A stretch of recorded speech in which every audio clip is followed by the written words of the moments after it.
Saviturvarenyam Bargo Devasya Dhimahi Dhiyo Yona Prachodayat. Om Bhurbhuvah Swaha Tatsaviturvarenyam Bargo Devasya Dhimahi Dhiyo Yona Prachodayat. Om Bhurbhuvah Swaha Tatsaviturvarenyam Bargo Devasya Dhimahi Dhiyo Yona Prachodayat. Om Shanti Shanti Shanti. Om Shri Sai Ram. Om Shri Sai Ram. Om Shri Sai Ram. My loving pranams to our beloved Lord, Bhagwan Sri Satya Sai Baba. Swami, we ask for your divine blessings and guidance during day 3 of this Sai Spiritual Education Conference that we offer to your lotus feet. This is a conference where we are striving to be united in oneness of spirit and united in following the teachings of the Avatar, which is taking us from the untruth to the truth, from darkness to light, and from death to immortality. Welcome, welcome, welcome. We welcome respected elders, distinguished trustees of the Central Trust, distinguished members of the Prashanti Council, directors of the Sri Satya Sai World Foundation, members of our Education Committee of the Satya Sai International Organization, and of course, greetings to all delegates and the children who participated in the networking fair and the cultural programs. Thank you, everyone. A heart welcoming thank you, for we are all brothers and sisters in Sai. And we do not want to forget a nice Sai Ram welcome to those joining us through video streaming. My name is Krita Sherman. I'm from the United States of America, and I am a teacher by profession with 40 years of classroom experience, and I started one of the first Bal-Vikas programs in the US back in the 1970s, and I'm a member of the Institute of Satya Sai Education USA. So without any further ado, I would like to invite our esteemed speakers to come and take their seat at the dais. I will call people or speakers to come in the order on the program. Miss Bernice Mead,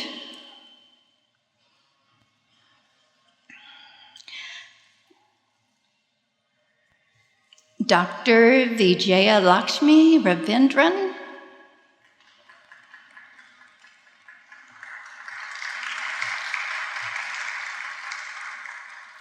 Mr. Avi Sakar,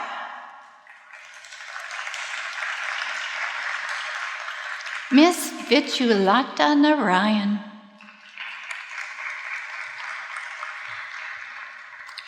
Dr. Art Ang Jumsai,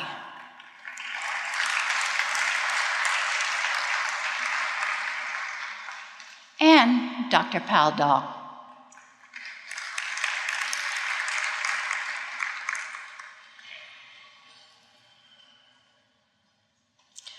Speakers, will you graciously bless us with your presence?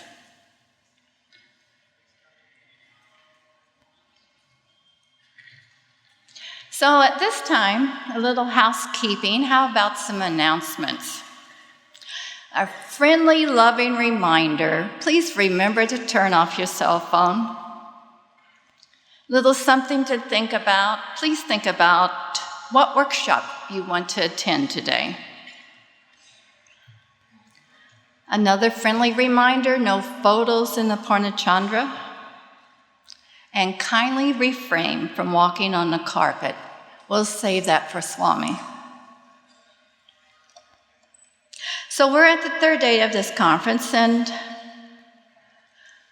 we are looking at how fruitful our conference has been, whether or not we had an opportunity to share, if there was an opportunity for collaboration. I would like everybody to raise your hand if you felt like you had a chance to share at this conference. Did you meet new people and have a chance to network? Do you feel that there is a universal movement to bring us all together and united as one? Very good. So, as today progresses, all this will be tied together so that we can see exactly where we are, so that we can continue our journey. So our main thing is to be united in our mission and seeing and experiencing a spirit of international collaboration. Yesterday, you heard about the overseas training session that was held here in 1981 and 83, and Swami himself was our teacher. We were in divine bliss every day, and we were so inspired with the glory of the Lord. We would be sitting in the shed, on the floor, waiting for that car to arrive. And the silence would go across the shed when we knew that Swami was here. And we would all sit there breathlessly, waiting to see him walk through the threshold of the door. And he came. And he answered our questions. And he taught us about his program in a way that only the Lord can. For he laid down the footprints for us to follow. And speaking of footprints, Gita Ram shared with us how Swami himself, as her Bhavika's guru, differentiated spiritual learning experiences for her during her childhood and youth. How Swami, her Bhavika's teacher for Group 1, Group 2, and Group 3, created age-appropriate learning experiences for her. Swami communicated with her in a way that she could understand and relate. He used everyday life experiences for helping to develop her character. He allowed the development of a loving heart-to-heart connection. And Swami was the example of what he wanted her to become, and was actively involved in building strong parental participation and support. Nobody's better than the Lord himself to show us how to encourage children to look within and experience the reality through unifying their thoughts, words, and deeds. for this is the foundation of coming in touch with our inner divinity.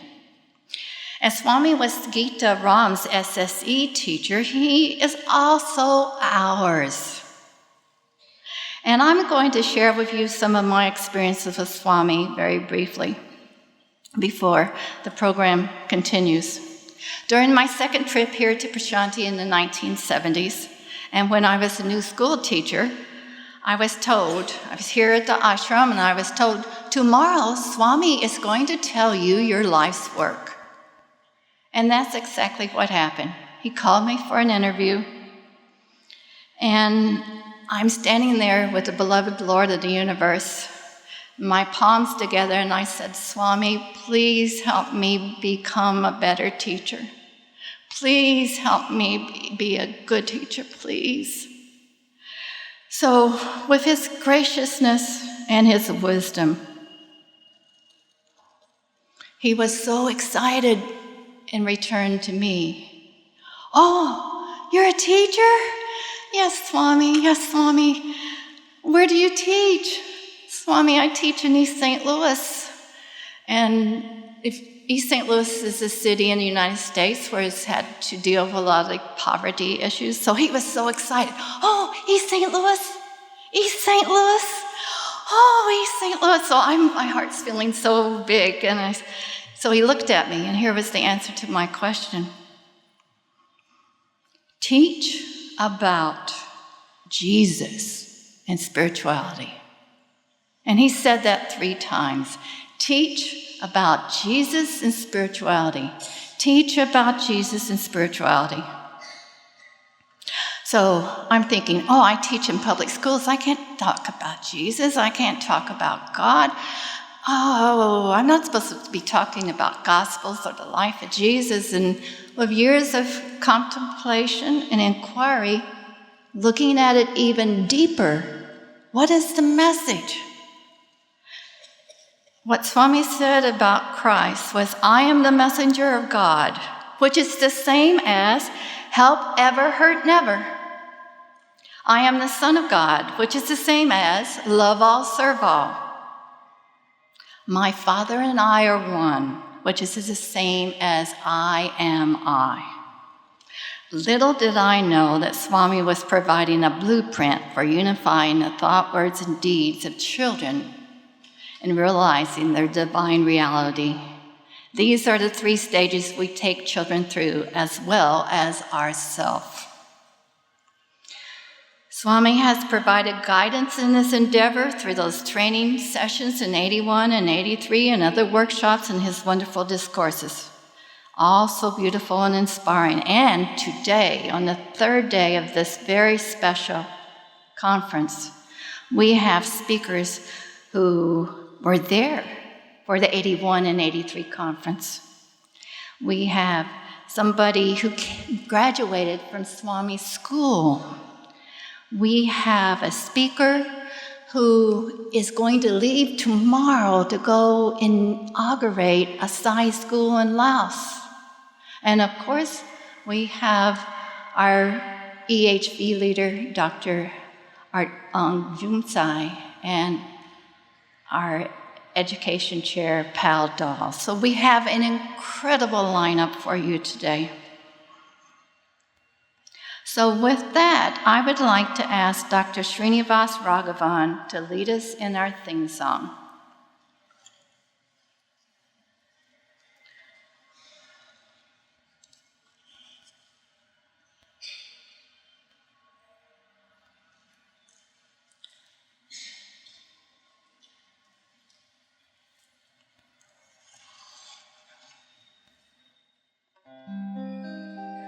We'll just quickly run through the song one time, and we'll hopefully get to practice again before the afternoon. So, as we said yesterday, today we will offer our song in dedication to all our Sai family and our extended Sai family and the community at large all over the world, and pray to Swami for his blessings for all those who are in need everywhere in this world.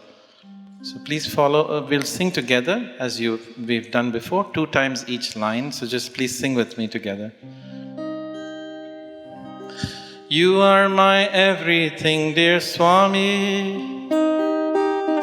You are my loving Lord of all.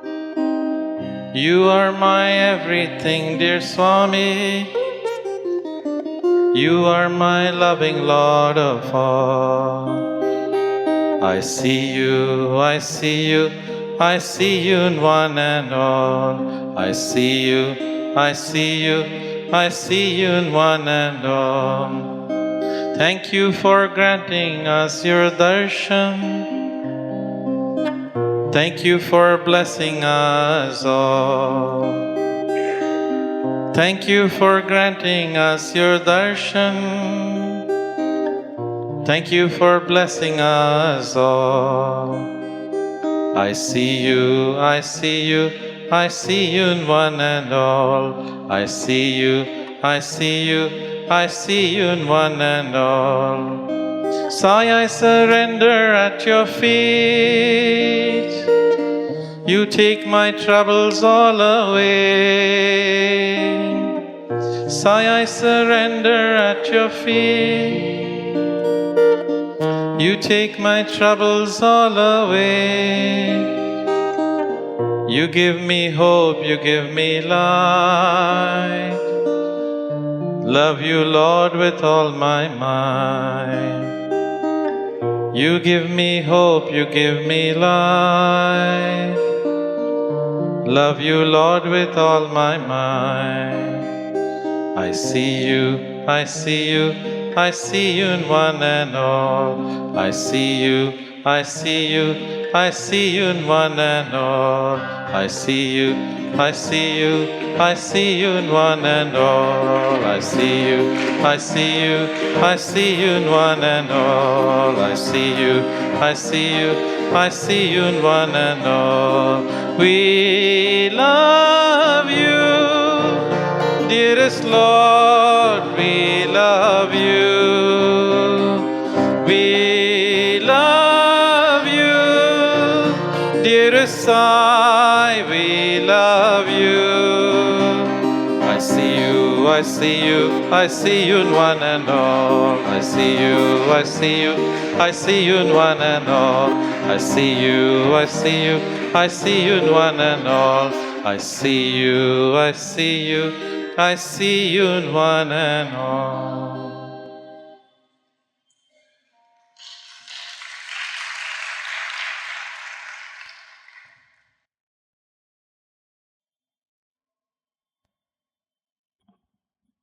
With love, reverence, and gratitude, I offer my prayerful pranams at the divine lotus feet of our loving Lord, Bhagavan Sri Satya Sai Baba. Dear brothers and sisters, loving Sai Ram to all of you. I didn't expect already the third day, the final day has come. So anyway, nothing is final with Swami's thing. It will go on and on. So we have always, Swami has these pleasant surprises for us. Swami says, love my uncertainty. I was informed last night from the Central Trust, we have a pleasant surprise for all the delegates who came all the way, spending their time, energy, and other resources to come to this holy place. Coming here itself is divine blessing and grace. But here Swami always gives us pleasant surprise. So, Mr. Ratnakar, so he's the trustee of the Sri Satya Sai Central Trust, has kindly come to share some of the wonderful blessings from Swami with all of you. And also he kindly agreed to share a few words with you.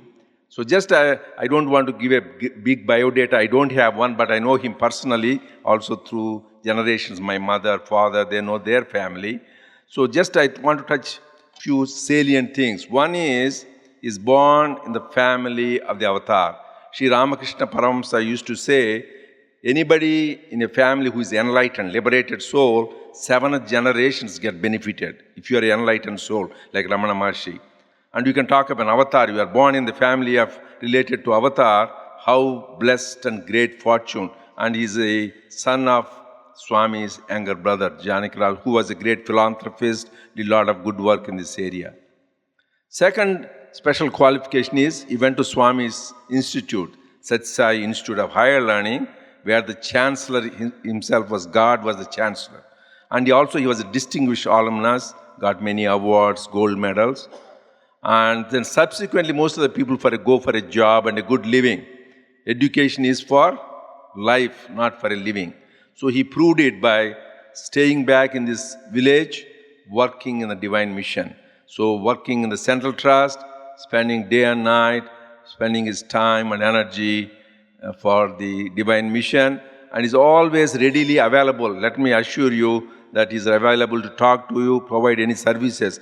Manfred was there when the German group came, right? He was telling me, oh, Dr. Reddy, he was so nice, he came to us, right? Manfred, he's their witness. So a lot of people receive, and when he went to UK, some of the UK people there, one of the editors were telling that he went all the way like Swami does to the kitchen to thank people who cooking in the kitchen to provide for the delegates. So that is, you learn when you live with God, that is education. So he is an example. Without further ado, I invite Sri Ratnakar to say a few words, then we'll distribute the blessings from Swami. Please, you're welcome.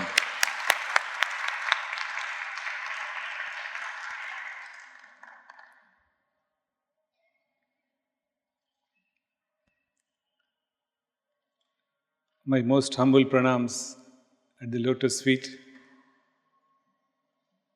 Very loving Sairam to each one of you here.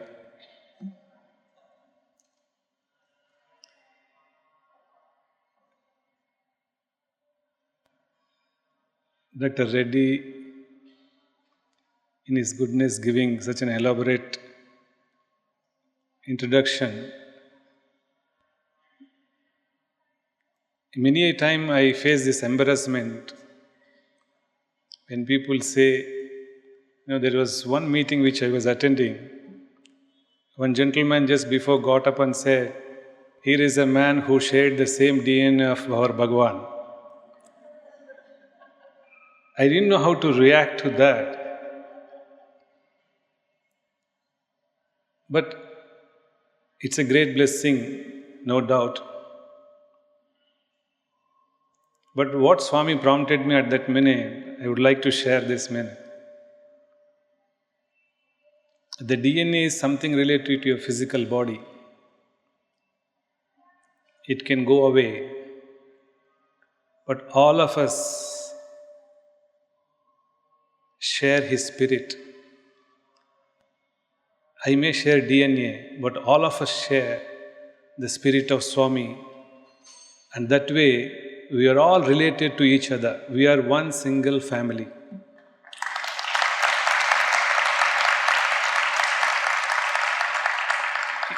You don't need a DNA test to tell Baba is your father, mother, because his spirit is always effulgent in us. And any Sai devotee will be very distinct from any other crowd. And Dr. Reddy also said, 24/7 I am working here and all that. Similarly, I was addressing a conference, youth conference. And after my talk, I just said, any questions are there? One young boy, perhaps he had taken liking to me. He said, I hear so many things about you, but you still continue to go on working. How do you do that? I just prayed to Swami, how do I answer this?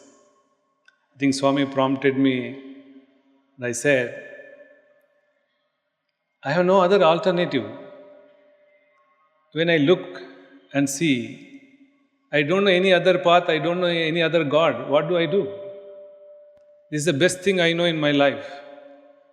The best thing which I can do, and I love to be doing this. So, whenever I take His name, whenever I am doing His work, I don't feel tired, I don't feel lack of sleep. So I told him, it's a great blessing. Not that we are coming here to work. Maybe there will be millions of people Swami can have who can work more harder, more dedicatedly, but He has given that opportunity to us. Each one of us here singularly been selected by Swami to be here. It is not by chance that we are here. Definitely it is only by choice we are here. It is choice of Swami that we should come to Prashanti, participate in this beautiful Sai spiritual education. Other day, in the introductory remarks, they said 500 other people were wanting to come, but they have not been given the permission by Swami. I am not saying they are less privileged. They are privileged, but Swami has entrusted work to them in their own place. But Swami chose each one of you to be in this holy precincts of Prashanti Nilayam. It is Swami's wish.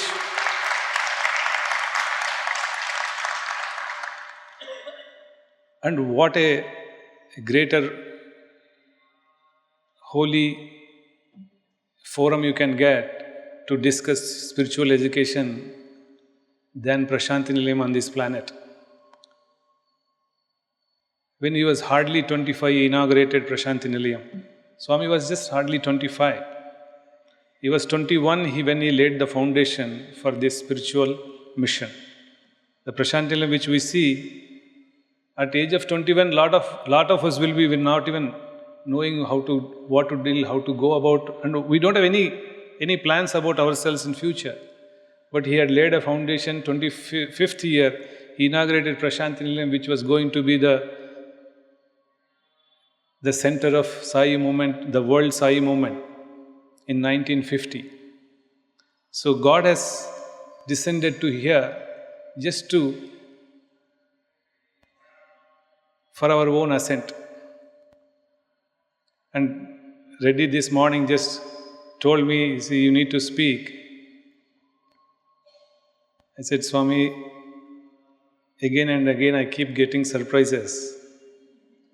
Because this was, I was intruding, I knew this is a conference, you have some schedule. But it is a welcome intrusion because, Swami, along with his spiritual legacy, he has left behind lot of things in store. We are not able to exhaust them. I think next 15, 20 years we keep on giving, still so much he has left behind. We thought it's a time. You all have come from different parts of the world. So we thought whatever we can share some of those things with you. So that's why I have come here. And this is what were in Swami's store that time when Swami left his physical body. So all that we have preserved, and we thought, it's appropriate to share with the fellow devotees. That's why I thought, I was just mentioning to Reddy, we are bringing that here and we want to share with that joy with everybody. Swami would have definitely done this. Whenever we have a situation, I keep thinking, what will Swami say anything? How will Swami's reaction be? If today some of your Reddy or any office bearers come and talk to Swami and say, we have a education conference, 500 delegates are there, how joyful Swami would be. Believe me, I can just rehearse it. I can just, project it and think how beautifully he would have reacted, how many countries would have come, how many of them come, how many ladies are there, how many gents are there. Generally, I can, just have a film of whole thing. That's how he would have, and he would have been very joyful. You won't believe the amount of joy you would have had if Reddy would have said, Swami, 50 countries people have come to your lotus feet. Any mother will be very happy to have their children at home. And Swami is no different. He is more than 1,000 mothers, which Swami used to always tell us. So he would be very, very happy to have you all here. While on this is a wonderful conference, and I am told some feedback which we keep hearing here and there. They said all of you are enjoying thoroughly, and it's very useful for each one of you. That is what we are getting the feedback, and you are all enjoying that. And it's such a heart is full. Believe me that when you all join here in Prashanti, though we can be here 24/7. When we see all of you, it reinforces our confidence also, believe me. Let me be very frank, it really reinforces all our confidence, because for what we have to be here for 24/7. If you all come back like this and be in the part of Sai Mission, and Sai Mission is going in a direction which Baba wanted, what greater joy than that? And we are all singularly fortunate to be part of this mission. and on spiritual education. One incident which I can share with you. Swami was very particular about we learn, we listen to every spiritual discourse of his, so that we assimilate something. If we listen everything, say we listen 10 discourses, we may be able to take at least a part of it somewhere into our heart, and then our life will be transformed. One day it happens to be Vinayak Chavati, Ganesh festival. So that day morning I was sitting in the front, and Baba said, "What's the matter?" I said, "Today happens to be my birthday." He said, "Okay, go home and your mother must have made some special preparations. You have your lunch there." Because those days we could not go out of hostel. Means once you are in hostel, you are going home only for vacation. You are not to go in between. So Baba gave me permission. You go and have. Though my house is here, we can't go from here. So he said, "Go and have your lunch." So I went home and I told Warden. Swami said, he said, "Then you go and have your lunch there." I had lunch and directly came back. Those days Swami was giving discourses on Bhagavad Gita. So generally I used to take down my notes regularly of what Swami was speaking. That day in the students, maybe I had little excess food. When Swami's discourse was going on, I dozed off a little bit. I don't know, Swami was speaking in Bhajan Mandir. It is not in the Kulwant Hall, it was in Bhajan Mandir. After the discourse, he just, maybe some bhajan was over, then bhajans were continuing, he just take a walk through devotees and students. He just walked up to me and he said, "Dunnapota, Nidrapotunava." Like, he just very lovingly said, "You are dozing off when I am speaking." I said, I can't say anything, I just, smiled at him. He said, "Ekku bonchesnava," like, "Did you have too much lunch?"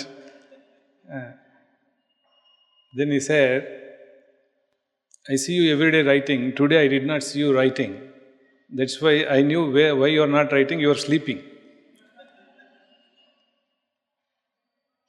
Swami can see anything.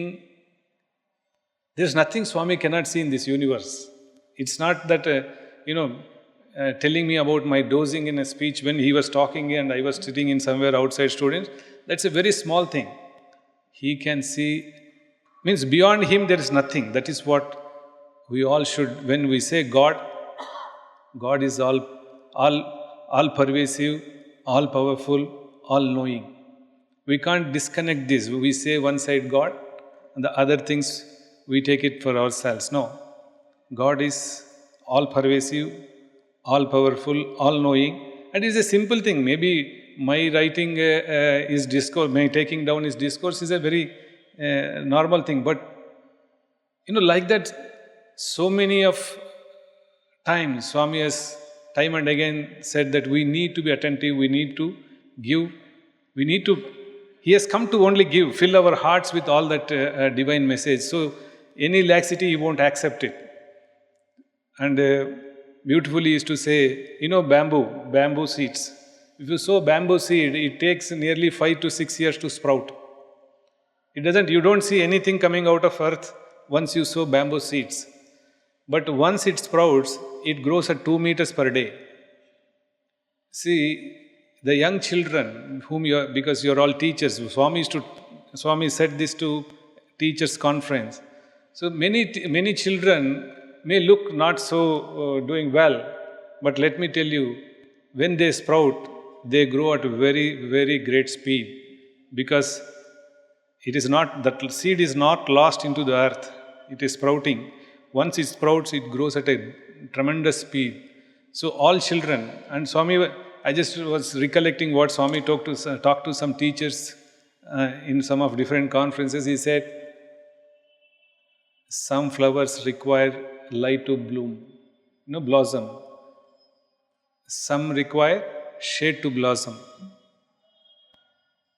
So different people require different treatment.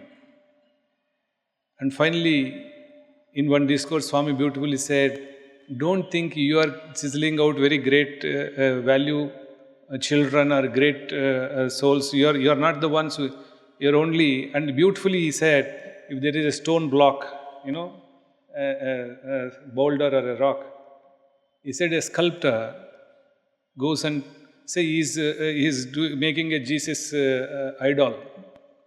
You given him a block of stone and he chisels it out. And we say, oh, what a beautiful Jesus Christ idol he has made. But Swami said, no, he has not made Jesus Christ idol ever, because that idol is already in the stone block. All that he did is, what is useless in that stone block, he has removed it. So the idol is just to seen. So each one of us, we are not creating any, because everybody is inherited with the divine spirit. We are already having that. We are born with it.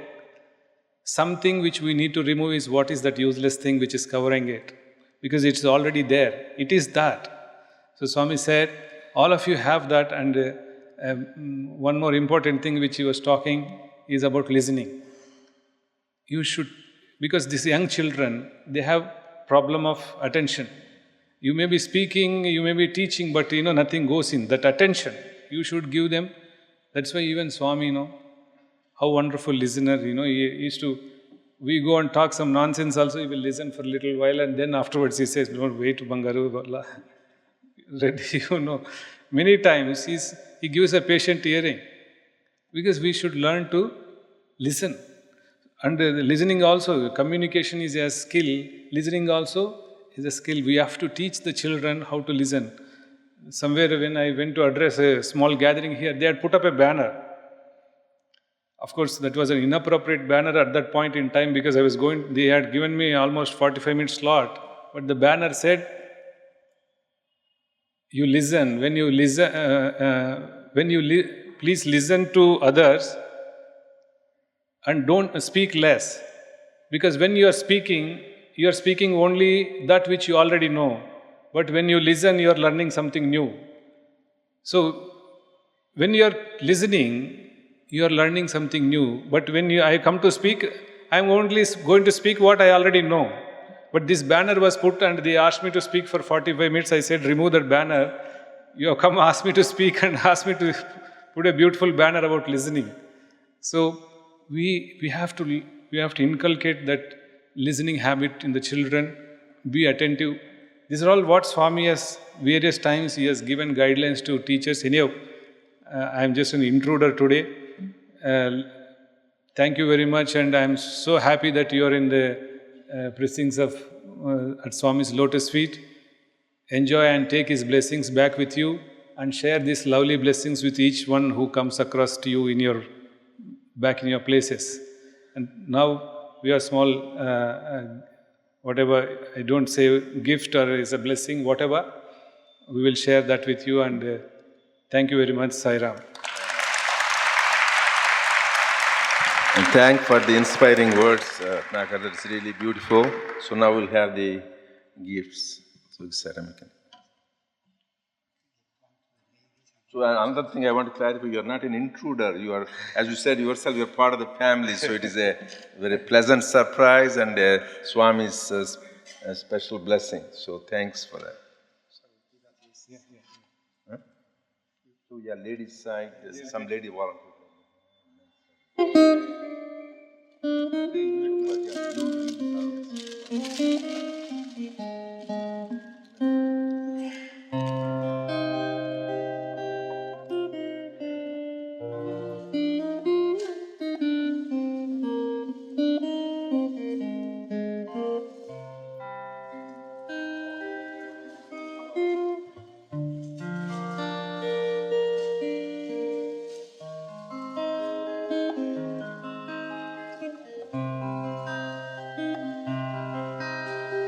Sai Ram, Sai Sham, Mere Sai Ram.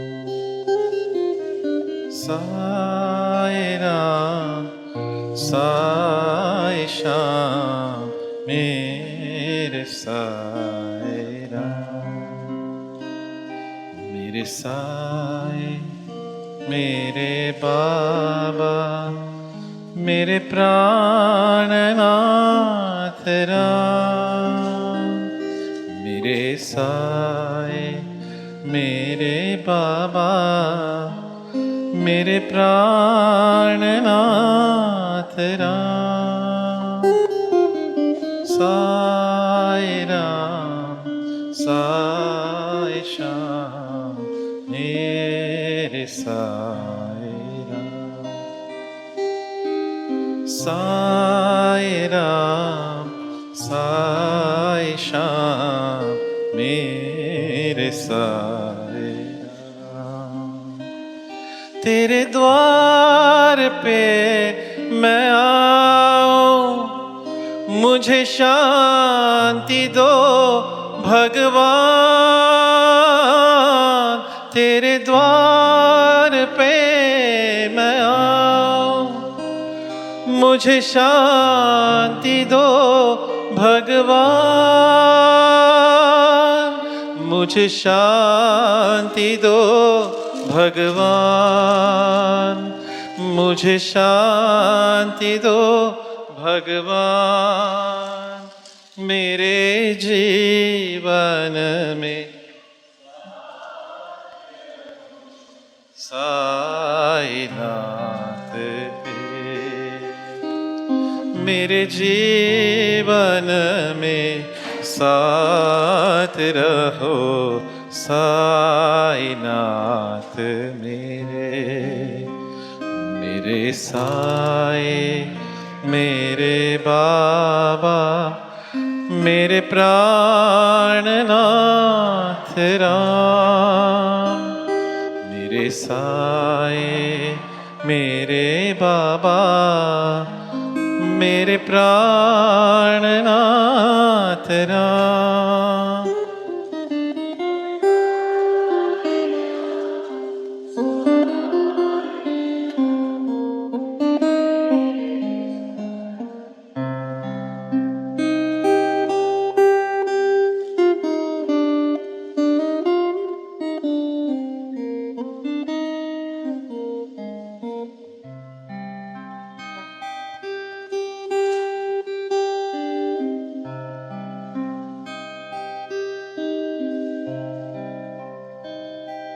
Sai Ram Sai Shyam, मेरे साई राम। साई राम साई श्याम, मेरे साई राम। मेरे साई मेरे बाबा, मेरे प्राणनाथ राम। मेरे साए मेरे बाबा, मेरे प्राणनाथ राम। साई राम साई श्याम, मेरे साई राम।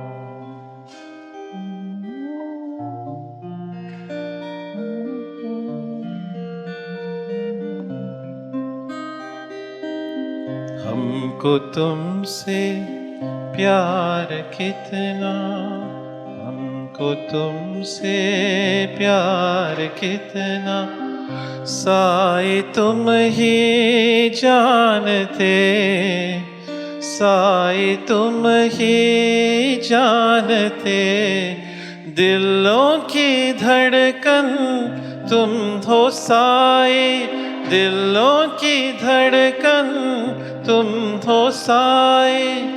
तुम हमारे प्राण हो, तुम हमारे प्राण हो। हमको तुमसे प्यार है, हमको तुमसे प्यार है। We love you, dear Sai, we love you. We love you, dear Sai, we love you. లేని మా జీవనం, నీరు లేని చేప వేదనం, నీ సన్నిధే మాకు పెన్నిధి, నీ సన్నిధే మాకు పెన్నిధి. నీదు చూపే ప్రాణ సమానం, నీదు చూపే ప్రాణ సమానం. నీకు మాకు ఒకే బంధము, నీకు మాకు ఒకే బంధము,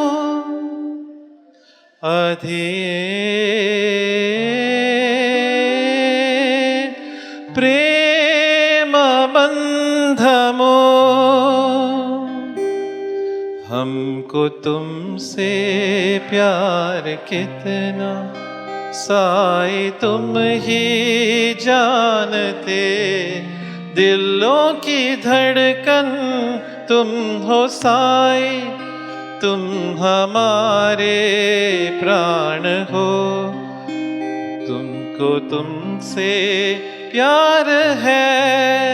We love you, dear Sai, we love you. We love you, dear Sai, we love you.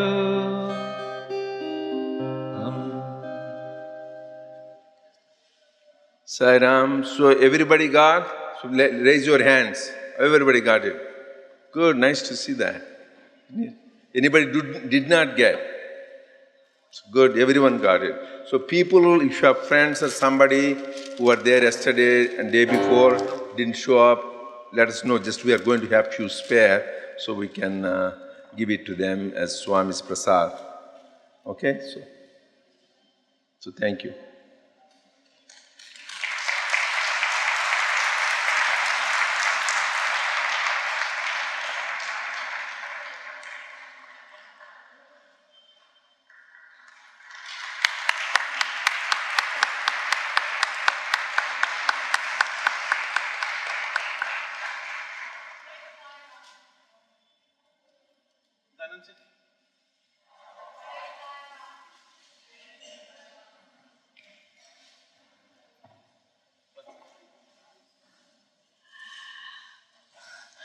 What beautiful prasadam we just received from our beloved, loving Lord, and let us all unite in another hand of gratitude for this expression of love and support.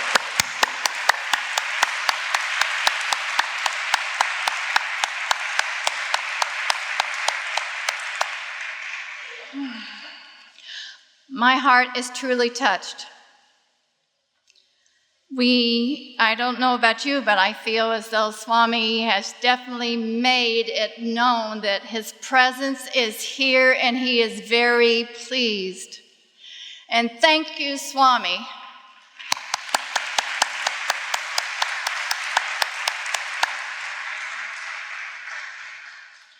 So with much humility, I must say, and with so much gratitude to our dear Bhagavan, Sri Satya Sai Baba, to let us know so early in this day that you are here with us is a touching moment for all of our hearts, especially at a time when we are trying to unite ourselves together as one, to take his message throughout the world. And to help inspire you today, we have a keynote speaker that many of you know. You don't just know her, but you love her. And maybe you've heard her sing. That's none other than Mrs. Bernice Mead from the United States. And it's my honor and pleasure to introduce her.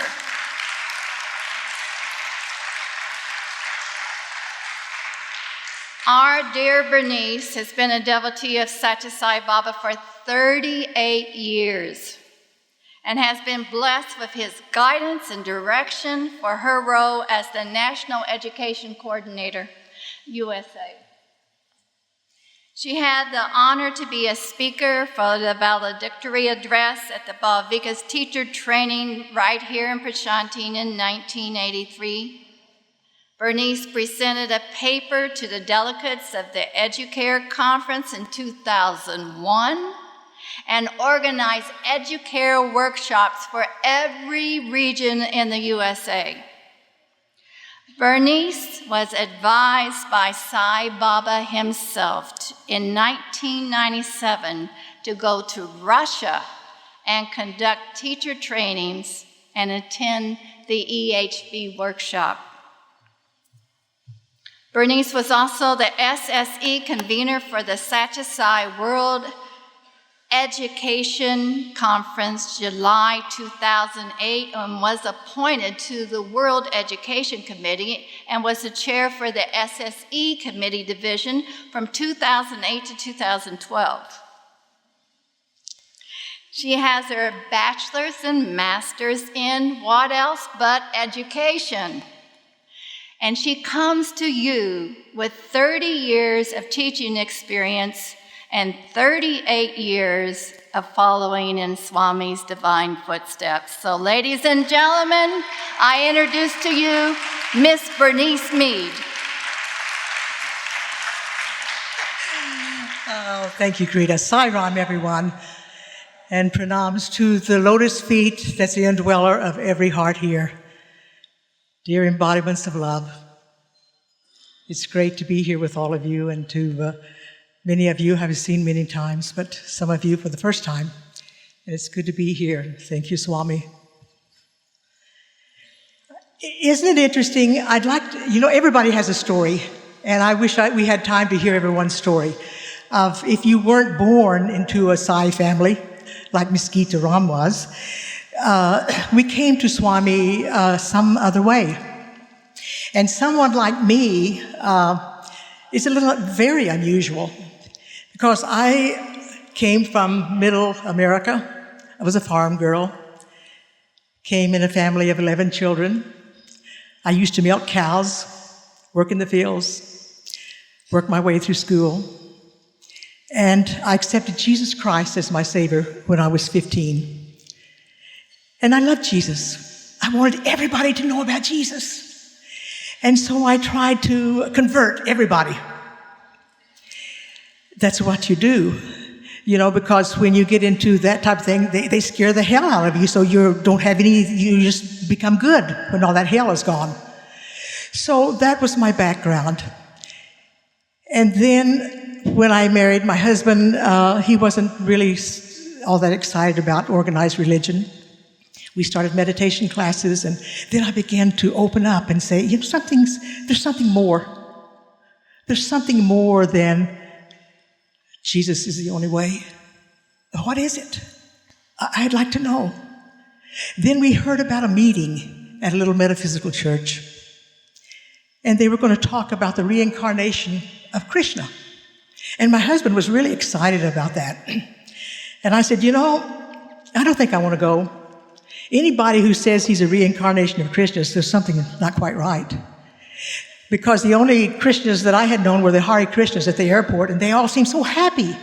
And they didn't seem to be happy under natural causes. So I was a little skeptical about Krishna. But I went. And we were completely baptized in the spirit of Sai. We knew without a doubt on that very first meeting, the experiences of a fella who was a lawyer, and he had just returned, but he'd had many experiences, a fella by the name of Hal Stokes. And we believed it. They had 3 books for sale, and so we bought The Man of Miracles and The Holy Man and the Psychiatrist. And so we spent about 5 months just immersing ourselves in these books. We knew nothing else. I'd never heard the name of Satyasai. This was 1977. Great, wonderful times. And then we found out that there was a meeting to take place in August, and it was called the first Sunday meeting of the Satyasai Book Center in Tustin, California. So we decided to go. And people had just returned from India and their experiences with Swami. And Swami sent a message with these people. And he said, go back to your country and start Balvika's classes. The children in your country need to have these classes. Well, whoopee. That made me really excited because I was a professional teacher. I had taught Sunday school many years. That was my thing. Had 2 children, 9 and 13. They needed this. And so I volunteered. But wait a minute. We had nothing to go by. There were no guidelines. There were no teacher trainings. Nada. So I got with another teacher, a professional teacher, Baba Devati, and we sat down and said, well, how can we do this? So we sat down and we decided, well, we need to learn some bhajans. And we need to talk about Swami. We need to tell these children stories about Swami. We need to teach them meditation. We'll teach them the light meditation. And so we got together. I had 7 students. One was educationally handicapped. One was another one educationally handicapped. And then we had them from the age of 5 to 15. Quite a challenge. But we sat and we talked, and it was just a wonderful, wonderful time.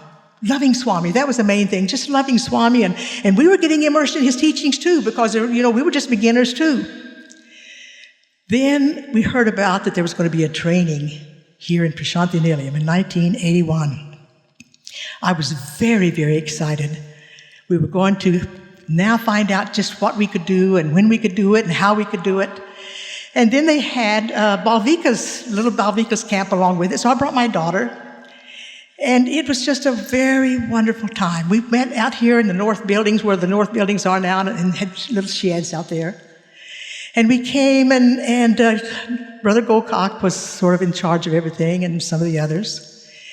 And we were told that we could not go to darshan, we could not go out in the village, and we had to eat all of our meals in the South Indian canteen. Well, going out the village, that was no big deal. Eating all your meals in the South Canteen, that was the only place to eat anyway. But missing darshan, that was a big deal. But I questioned it. But why question? Swami came to us. He came to us every day and talked to us, and he would just give us little, what I called spiritual trivia. He said, all of you, your names have been divinely given to you. You may think that your grandmother... Okay. It's time for me to stop. No. You may think your grandmother or your aunt, but no, that isn't the case. All of your names have been divinely given to you, and that means something. He said, check your name out, see what it means, because your name means something. And also, the family you were born into. There are 4 reasons why a child is born into a family. Number 1, that child has karma with that family. Number 2, the family has karma with this child. Or number 3, you get a boon. There's no karma. You just get a boon. Oh, gee, that's great. And I really thought I might have a boon until she reached 15, and I realized I really didn't have a boon. But then number 4, the avatar himself comes in. So he would give us these little bits of wisdom and just loving us. And then he said, ask questions. Whatever questions you'd like to ask, just ask questions and I'll answer them. Write them down on a piece of paper. So we wrote our questions down, and most of us were concerned because we had so few children. And he said, why are you concerned about the small classes? I'm not interested in quantity. I'm interested in quality. And when you are ready, more children will come. Don't worry about the small classes. And he said, one thing, the boys and the girls have to be separated. And even in Switzerland. Now, why he chose Switzerland, I don't know. But he said even in Switzerland, the boys and girls have to sit separately. So he would just give us these little tidbits, come in and remind us who we are and what we needed to do, and just loving us. And then in 1983, we were welcome to come. This time it was more for EHV that we came, and it was really a wonderful occasion. But I had a little experience. Well, when I came, Dr. Goldstein had said, you probably need to help out with the training in some way. And I thought, well, I don't know what I can do. But anyway, it became the end of the training, and no one had said anything. And when the training was over, as I was walking out the door, Indala Shaw met me, and he said, Swami would like for you to speak in the morning at the valedictory. Oh, okay. How long am I going to have to speak? He said, about 10 minutes. Oh, okay. Well, maybe I can do that. But Maynard Ferguson came that evening, and he's a jazz musician from USA, and he brought his band. And they had a concert here that evening. And so a bunch of us were staying out here at the World Council meeting up. There were about 50 of us in a great big room. And they said that the lights had to go out at 9 o'clock. So I talked to the person who was in charge of the lights. I said, listen, I've got to speak in the morning, and I've got to write down. I don't know what I'm going to say. I need to write down. No, the lights go out at 9 o'clock. Oh, please, I really need to. So I'm sitting there trying to think some things I could say, and the lights go out. So I think, well, Swami probably wants me to maybe speak from the heart. I wasn't sure exactly what it meant. But I had a little experience, and I shared this story with Swami, and it was here, right here. But Swami was in the chair up there, and I was up there on that stage. It was a sweet time. I was out walking in my neighborhood, which I did nearly every day, and I met this little bitty guy on a bicycle. Hi, how are you? And I'm walking fast, and he's staying up with me with his little bike, and he wouldn't leave me alone. He said, would you come home with me? I want you to come home with me, and I want you to meet my parents. Please come home with me and meet my parents. And I said, look, I really don't have time today, but I tell you what, I can meet you here this time tomorrow, and I'll go home and meet your parents. And I don't know why I said this to this young man, but I said, say, do you know Baba? He stopped, he got off his bicycle, and he looked at me and said, yes. He's Jesus Christ and all his angels. So I told the story in front of Swami, and Swami laughed. So I think I know who the little boy was, possibly. But these are the things that would happen to us. And so we're learning a little more, and Swami's giving us just a little more every time we come, and he would come. And the first conference was really about teacher as the exemplar. He said, really? This program is about you being the exemplar. It's very, very important that you live these teachings. And then the next one, he was telling us that good storytelling, we needed to do good storytelling. And we didn't talk so much about the values. Satya, Dharma, Prema, Ahimsa wasn't even part of it at that time. Ahimsa didn't become part of the 5 values until 1982. So we didn't talk about the value. We didn't even talk about the 5 teaching techniques.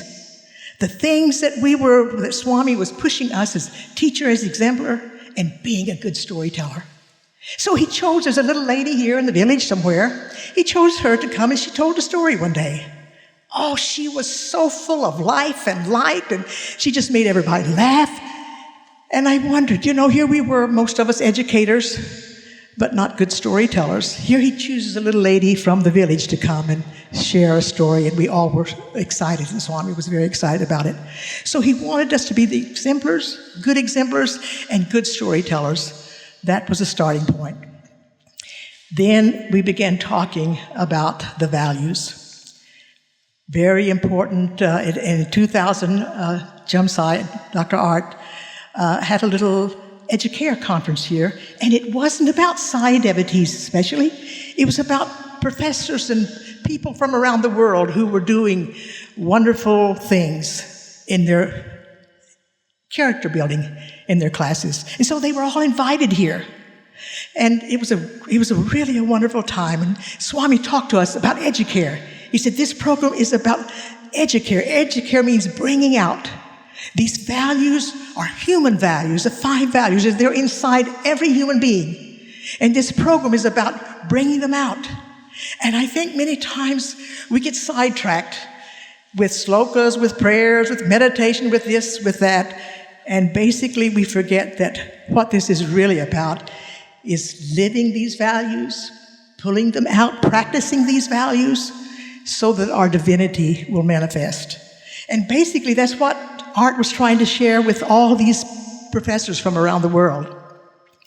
I facilitated a little group, and I had a little Chinese guy with me, and so I said, could you tell me what you got out of this conference? Is there anything that you're taking back that maybe you didn't come with, or can you share with us? And he said, well, I don't know that I'll have that much difference in what I'm teaching, but he said, for me, I know that I'm going home and I'm going to be a better husband and I'm going to be a better citizen. And I thought, yay, that's exactly what this program is about. Manifesting our divinity, becoming these rich human beings that we really are. A wonderful, wonderful time. Then in 2001, we had our own EduCare conference. This was for all of us, and I'm sure many of you were here at that time. And so Swami again took us to the depths of these human values, how very, very important it was to live these values, to practice these values, to manifest our divinity. A great and wonderful, a wonderful time. Of course, it's just wonderful just being in the presence of our dear Lord. Then, as time went on, of course, we go back, and he wanted all of us to take it back to our country and take it to all the centers, not necessarily just to our classes, but take it to all the centers. And so that's what we did in our country. We went to every region and talked about EduCare, raising the level of awareness with everyone, which was really a special time. So then, in 1993, I was selected as the National Education Coordinator with a role to play, and we decided that my husband and I, that the children were grown, they were married in a way, and we had retired from teaching, and that I would dedicate my few years in training teachers across the country. So we got rid of all of our belongings. We had a big home, got rid of things. Detaching. We had lots of attachment to things.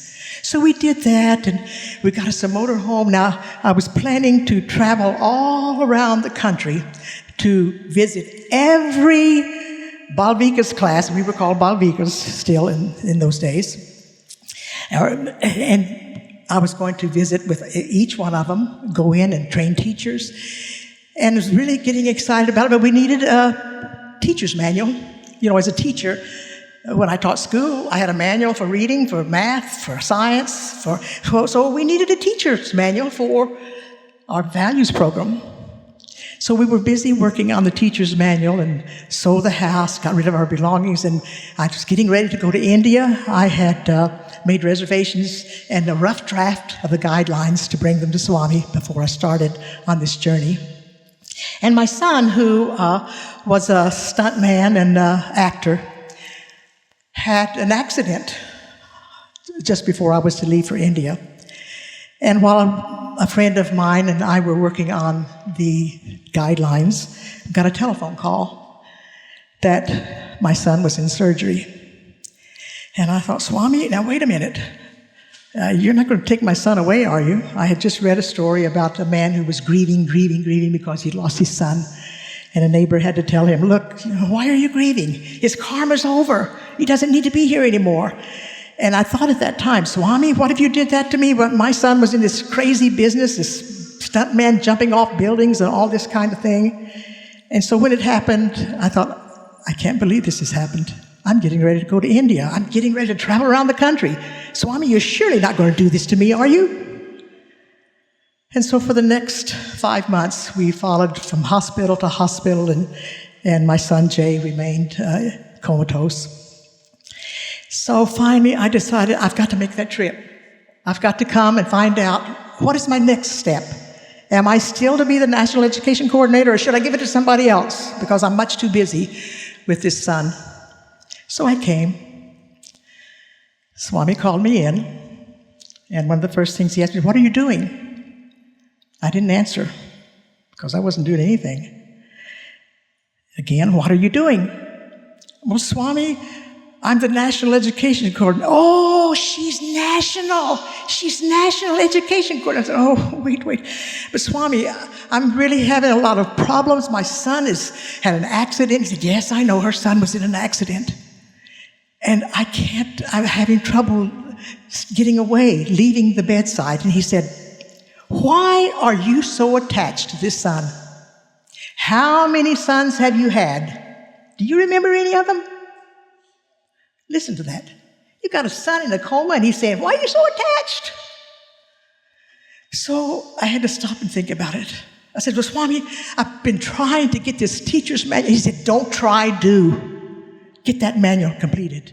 And you travel around the country, and you talk to teachers. This is your role to play.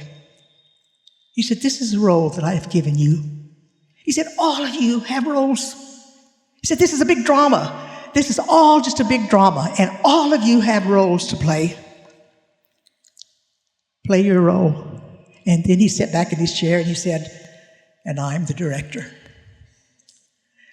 So the director is directing us. Each one of you, every one of you have a role to play. You're playing your role. Play it and play it well. It took a while for me to soak that in, what Swami was really saying. And then there was a young lady in the interview, and he said, where's your husband? Oh, Swami, I don't have a husband. Oh, yes, you do. You have many boyfriends. Swami knows. And then he goes and talks to somebody else, and he comes back to her again. And he says, I can't believe it. Right here in front of me, you're thinking about that last boyfriend. He said, why are you acting like an animal? You're not an animal. You're a human being. She begins to cry, and he goes and makes her a ring, gives her so much love. And then he turns to me, and he said, in your travels, you tell the teachers to teach morals. And you talk to the parents, too. They're spoiling their children. So you see, he's used that as a teaching moment. And that's the great teacher. That's the way he teaches all of us. So I came home, finished the manual as quickly as I could. I had some wonderful, wonderful people to help. Swami just sent the best, sent the very best. 9 months later, it was like a birth. It was ready, and we came back for his birthday in 95. And he took the book, and he said, this is a very important book, printed. And so then I knew that when I came back that I had to start my teacher trainings, that I could no longer sit around the bedside of my son. I had work to do. This is your role to play. And so I finally got it. So I will play the role. So I began my travels. And then when I was in New Jersey, those of you that are from New Jersey can probably remember the story. It wasn't like a regular teacher training. What I was introducing them to was the guidelines, because there were so many. There was over 100 there, and it would be very difficult to do a one-on-one or to have small groups and breakout sessions. And I was really introducing them to the guidelines and to the manual and what the program was about and how we teach it and how to practice it and where to go from here. So I spent the whole day talking to this group of people. And at the end, one of the gals came up and she brought her manual, teacher's manual. She said, would you sign this book for me?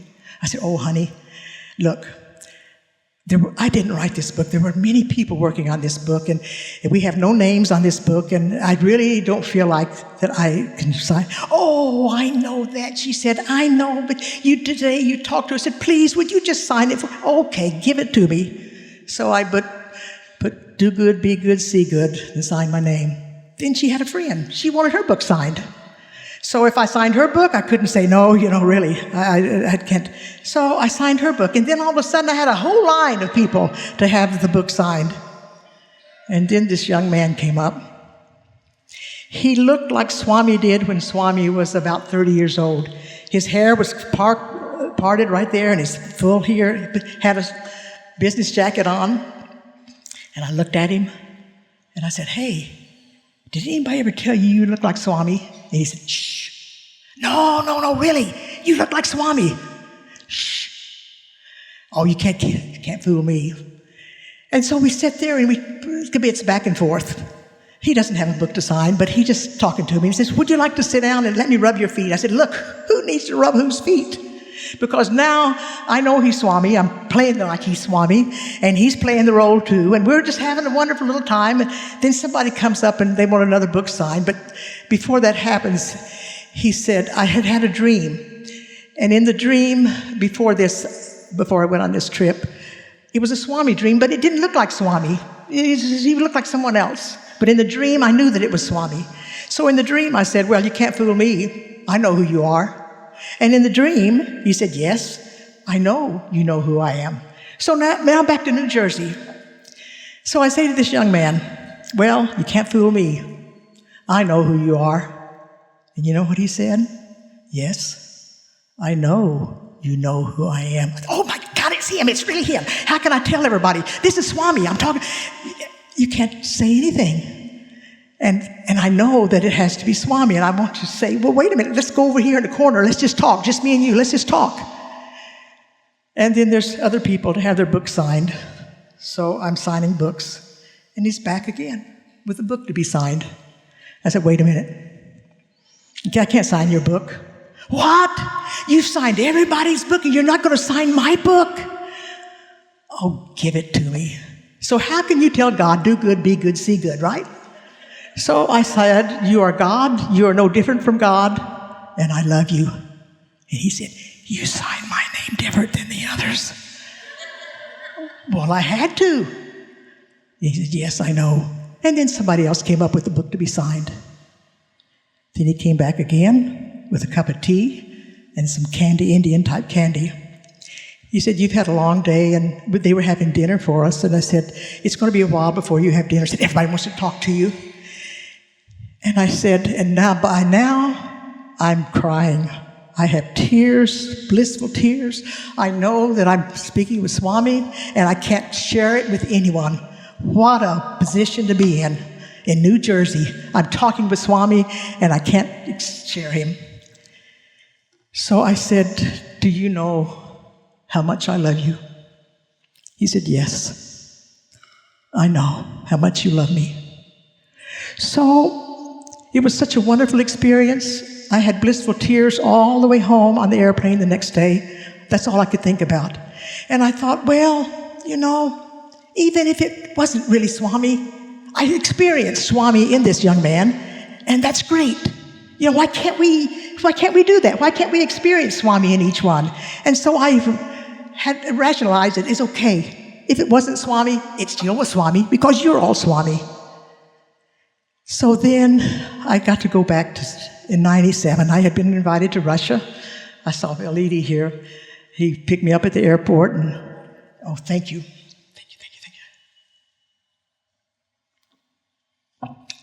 And told me that I was going to get to do a teacher training in St. Petersburg for 2 public schools the next day. Thank you, Validi, for that present. But I had been invited to Moscow for an EHV conference, and I didn't know whether I should go or not. You know, when you're invited to a foreign country, you need to get permission from the organization, and it's always with Swami. And so I said, Swami, I've been invited to Russia, but I don't know whether I should go. He, oh, yes, you go. He said, every time you get an invitation, you have doubts. Don't have doubts. You go. And I said, Swami, there's one other thing. I said, when I was in New Jersey, I experienced you in this young man. And Swami had a big smile on his face. He said, yes, I know. A very good experience. A very good experience. So I knew that it was a very good experience. So that's the way our loving Lord does for us. How many times have you met Swami?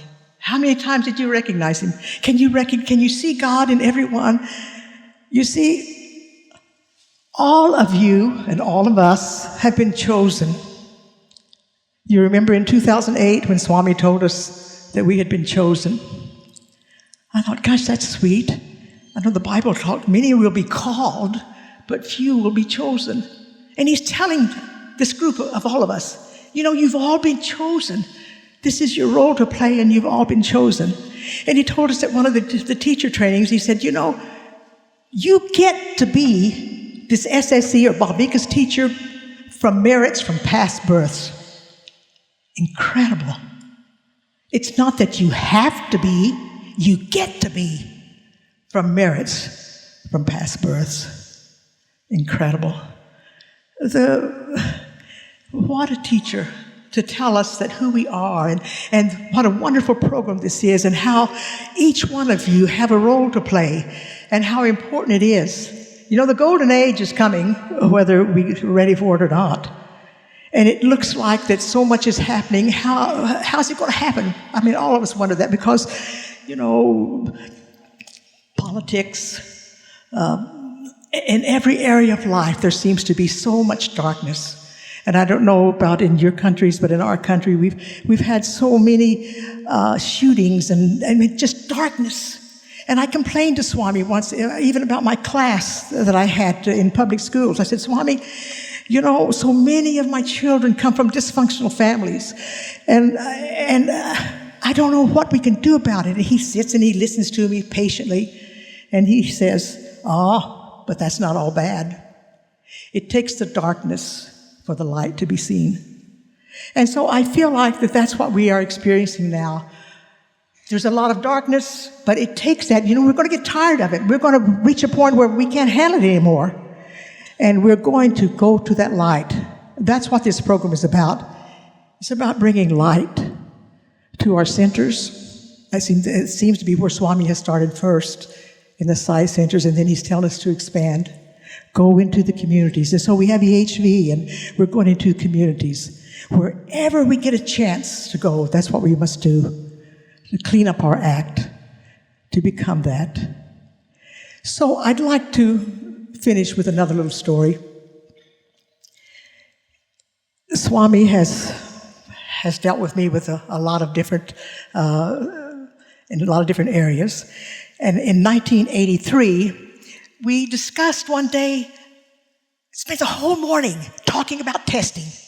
Oh, it's important to test these children before they go from group 1 to group 2. They need to know this prayer, this prayer, this prayer. And before they go from group 2 to group 3, they need to know this and this and this. And we talked, and we talked, and we talked, just like teachers do. And then they said, well, wait a minute. We have to have a percentage. There has to be a certain percentage then before they can go. And I thought, what's going on here? What in the world is going on? And so they decided on a number of 70%. They had to have at least 70% before they could go to the next group. And it was finalized. And then we hear the roar of the Mercedes, and Swami comes in. He gives us all darshan, and we're all so happy to see Swami. Then he goes to the podium and begins talking to us. And he said, let's say that before you merge with God, you have to have a test. And he said, let's say that, and he draws it out. We're sitting there on the edge of our chairs. What's he going to tell us now? We've been talking about testing. What's he going to tell us now? Then he said, let's say that you have to have at least 70%. But what if you don't have 70%? Oh, what to do? And I'm thinking, what if it's 69.5? How pitiful that would be. And he said, but don't worry. The grace of God will bring you home. The grace of God. And so we're all dealing with his grace, his amazing grace. Stay strong. Know who you are. Practice these values. Do your duty. Love God. Love God in everyone. Be good, do good, see good. And I can see this light in here. This is a wonderful light. His grace, his amazing grace. Amazing grace, how sweet the sound. If you know it, sing it with me. Amazing grace, how sweet the sound that saved a soul like me. I once was lost, but now I'm found. Was blind, but now I see. Was blind, but now I see. It's been good being all of you. God bless you all, and Sai's blessings to all of you.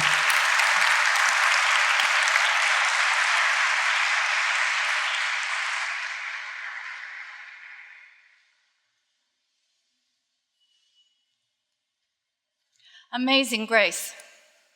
Thank you, Bernice. Please give her a hand again.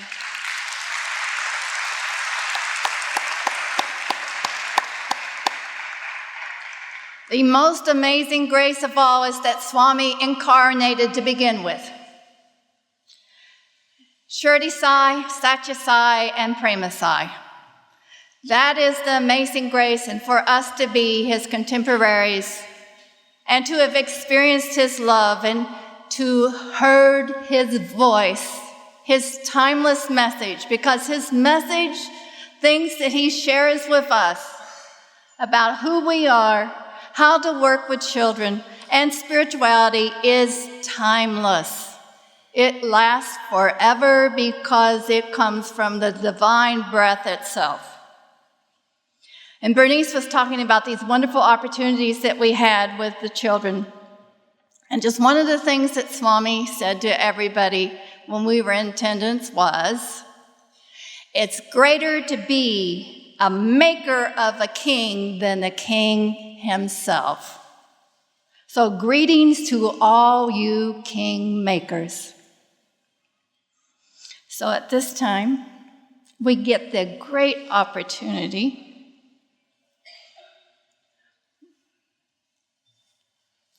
to welcome our next speaker, Dr. Vijaya Lakshmi Ravindran. Every time, yes, please give her a hand.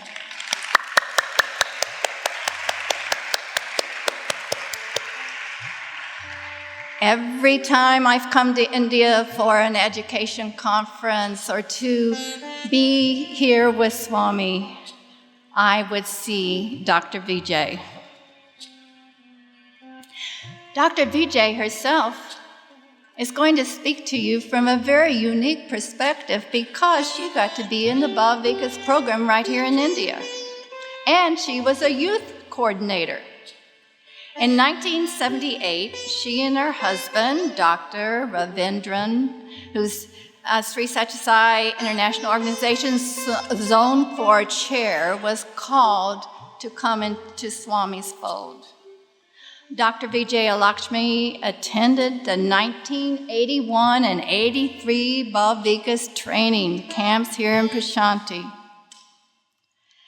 where she was trained by Bhagwan himself. She was chosen by Sri and Mrs. Indula Shaw to spearhead the Bhava Vikas study materials for Malaysia, and she teaches SSE classes and conducts teachers' trainings in Zone 4.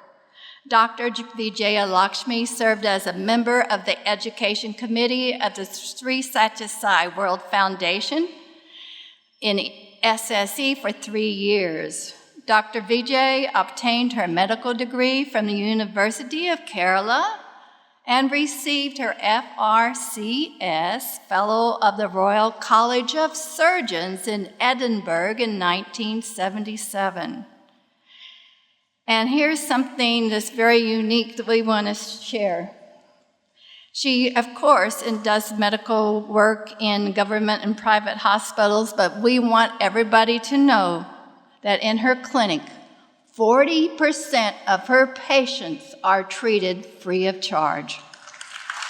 So let us welcome Dr. Vijaya Lakshmi.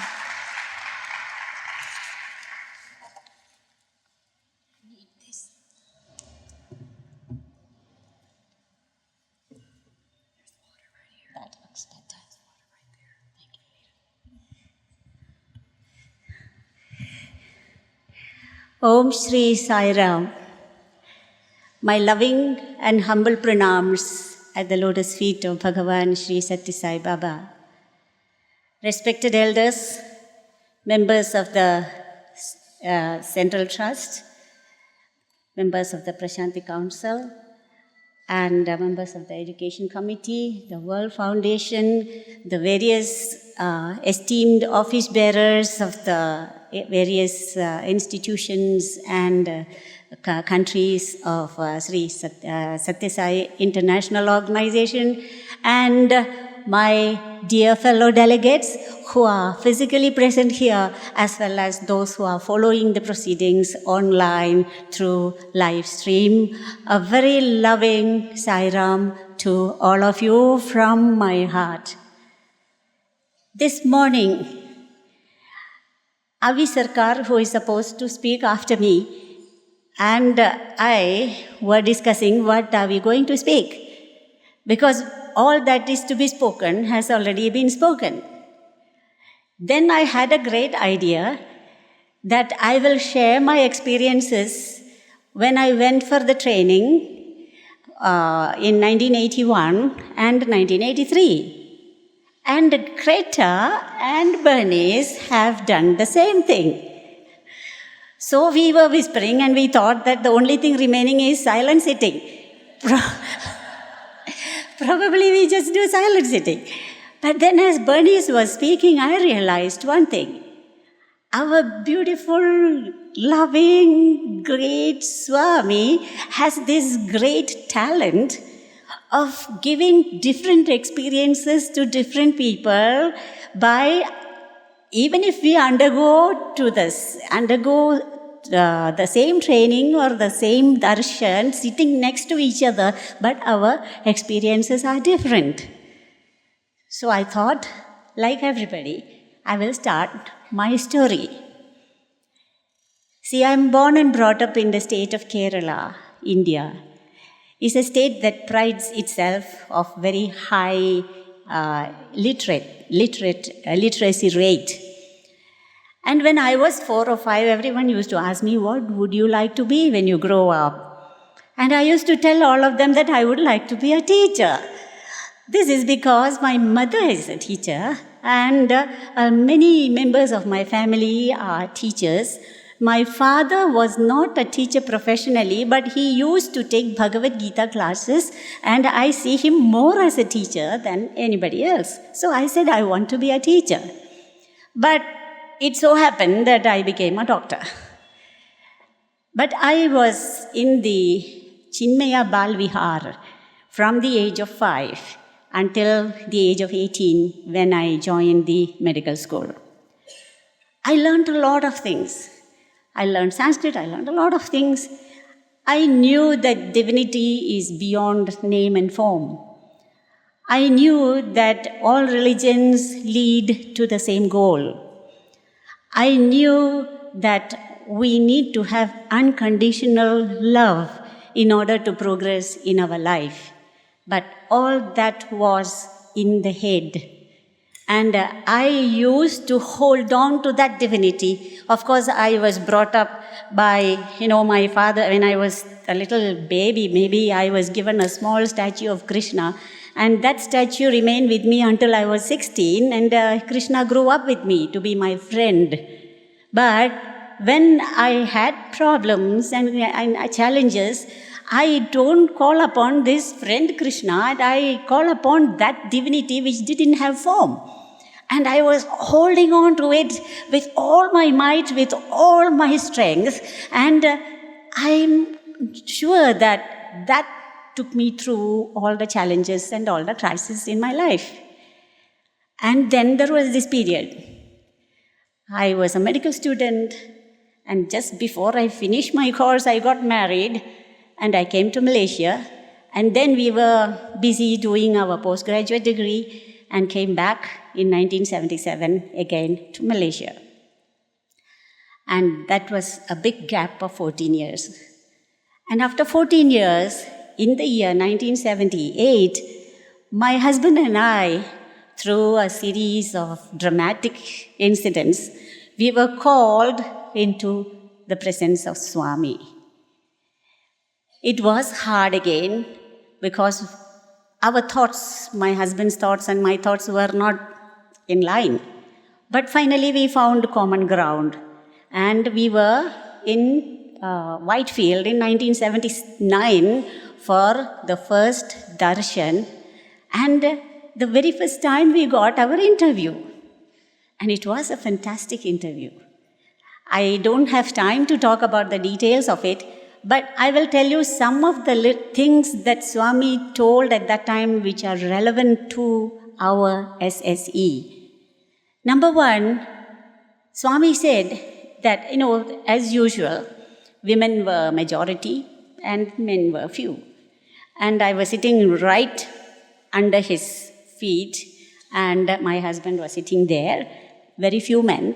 And Swami told to us, ladies, that you don't have to undertake great spiritual practices in order to attain Lord. When you are cutting vegetables, just remember that you are cutting away the bad qualities. Kama, Krodha, Lobha, Moha, Mada, Matsarya. Greed, anger, jealousy, all those things. When you are rolling your chapati, you remember that you are increasing your sphere of love. From this little chapati to the whole universe. You remember that. Swami said all those things in the first interview itself. And then there was a lady who was sitting right at the back, and she was carrying a child, maybe 5 or 6 year old, but he was looking much bigger than that, and he was a mentally challenged child. And he was making a lot of noise. And at one stage, we couldn't hear what Swami was telling because of this child. And suddenly, Swami looked very sternly, looked at him, and I'm sitting next to Swami, and I thought that I'm going to burn the way Swami looked at the child. And he said, "Get out." And I thought, my God. And I could see the mother struggling to get up and carry this child who is quite big and all that, and she was crying. And Swami said, "No, you are not going out. Sit down." And she sat down, and Swami said that this child will not be violent anymore. Actually, the child was pulling the mother's hair and pulling the hair of the other devotees and all that. He said, this child will not be violent anymore. His violence is gone. But one thing you must remember, you are a blessed mother. You have great love. Because you have so much of love, you are chosen to be the mother of this child who has a little bit more karma to finish. And you are a chosen mother. And you must see the tears of joy. The mother was crying with sadness earlier on, and then there were these tears of joy coming out from her eyes. And I realized that all of us, mothers, we are given a chance to be mothers because we have a lot of love. I'm sorry, I'm not talking about fathers. You also have love, but Swami gives a lot of importance to the mother's love. So this was our first interview in 1979. And the very next year, I had the good fortune, when we went back to Malaysia after the first interview, we decided that we will have the Bal Vikas classes going, and we started it in our home. And our home was open for everybody. None of our rooms were locked, none of our cupboards were locked, but we never lost anything. And that was it. Now, after that, we went again to see Swami, and then I was asked to prepare the materials for Malaysia. And I had the good fortune of getting the advice of Srimati Sarala Shah. May her soul rest in peace. She was such a great sister to me. And we produced the materials. And came the time 1981. You heard the details of the training camp that we all attended in the thatched shed. We were on the floor, and we had to come like that, where Swami can come straight, and then Swami came, and he spent hours and hours on end with us. And there again Swami told us, You women, you don't have to worry about spending so much of time on administration and other things.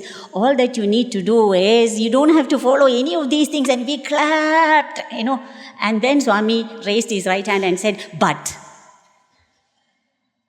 Then all of us kept quiet and did, what is that? But you have to be role models. Of whatever you are teaching, you must be role models. And then at that time, the Sealing on Desires program was the one that everybody was talking about. And Swami said that, including sealing on desires. Other things, what Swami said, others have spoken. But then there was an occasion when Swami just started walking among us. Just like the sea parted when Moses wanted it. The sea of ladies parted. And Swami used to come and talk to us. And on that occasion, he went to the men's side, and my husband was sitting there. There was only one row of men there, and the whole of the hall was filled with women. And he went to my husband and said, what are you doing here? And he said, Swami, I want to be a Bal Vikas teacher. And he said, oh, yes, you can be a Group 3 Bal Vikas teacher, but you will not be able to take Group 1 and 2 because they need mothers. One more thing I want, my time is short, so I'm just going fast on some of these experiences. He came to us, a group of ladies were there. Unfortunately, most of them were Westerners, and I really do not know how many of them got what Swami said. Swami said that I have always told you that Jantunam Narajanma Durlabham. It is very rare to get a human birth. But to be born as a woman, it is even greater. And he said that so quietly so that the men will not hear that. And then he said, there is one more thing. You have taken this decision to become Bal Vikas teachers, and this is the greatest service you can do to Swami, to be the Bal Vikas teachers. So all of you here, we are all blessed, men and women, all of us who have taken up on our own shoulders to become Bal Vikas or SSE or EHV or whatever it is, or be in the institute, anything to do with education, we are blessed.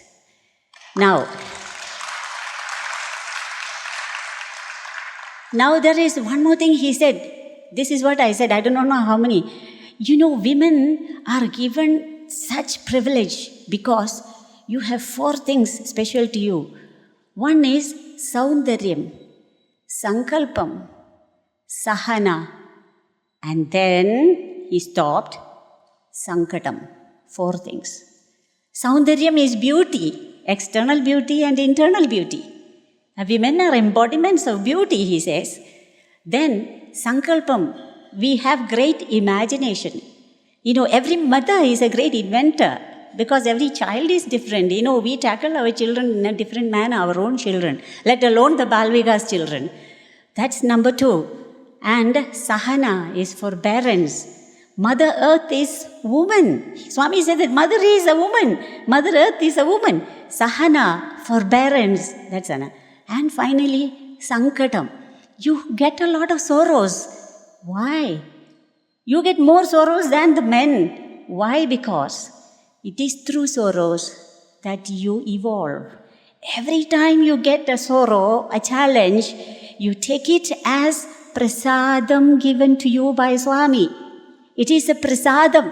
Problems, challenges, and sorrows that come to us, it's not only for ladies, for men, for everybody, it is prasadam given by Swami. Accept it, acknowledge it, and learn from it. And once you do that, you have come closer to me. This is the great message that I took from there.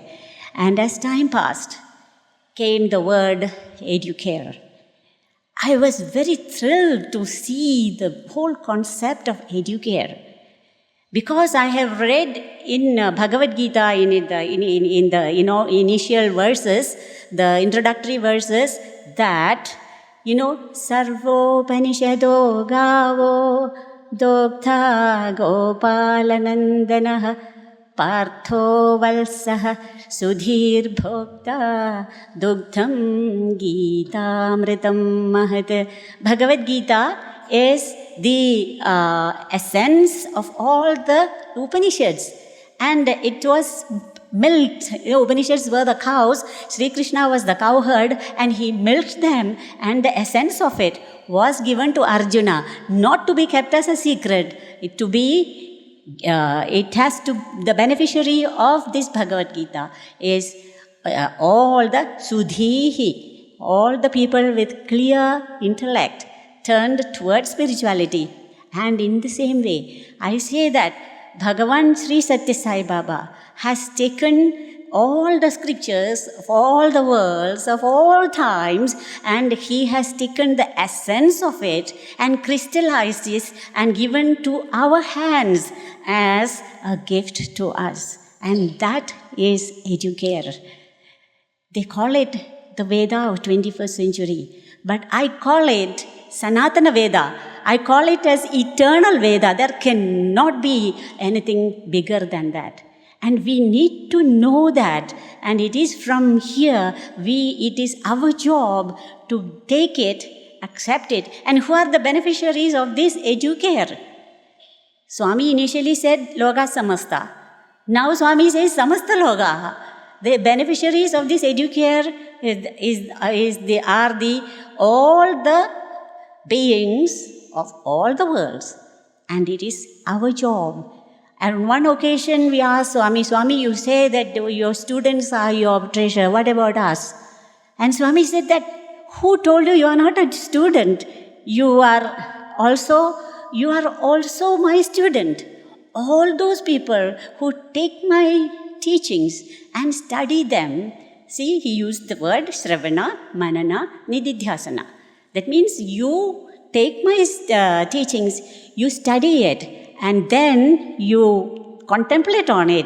You make it part of your character and you practice it. And once you do that, you are my student. So, brothers and sisters, we are all his students and we are his treasure. We have to be happy about it. Okay, that is the next one. And then we really have to do as teachers, as SSE teachers, and if you want to raise ourselves to the status of Guru, we have to think about this.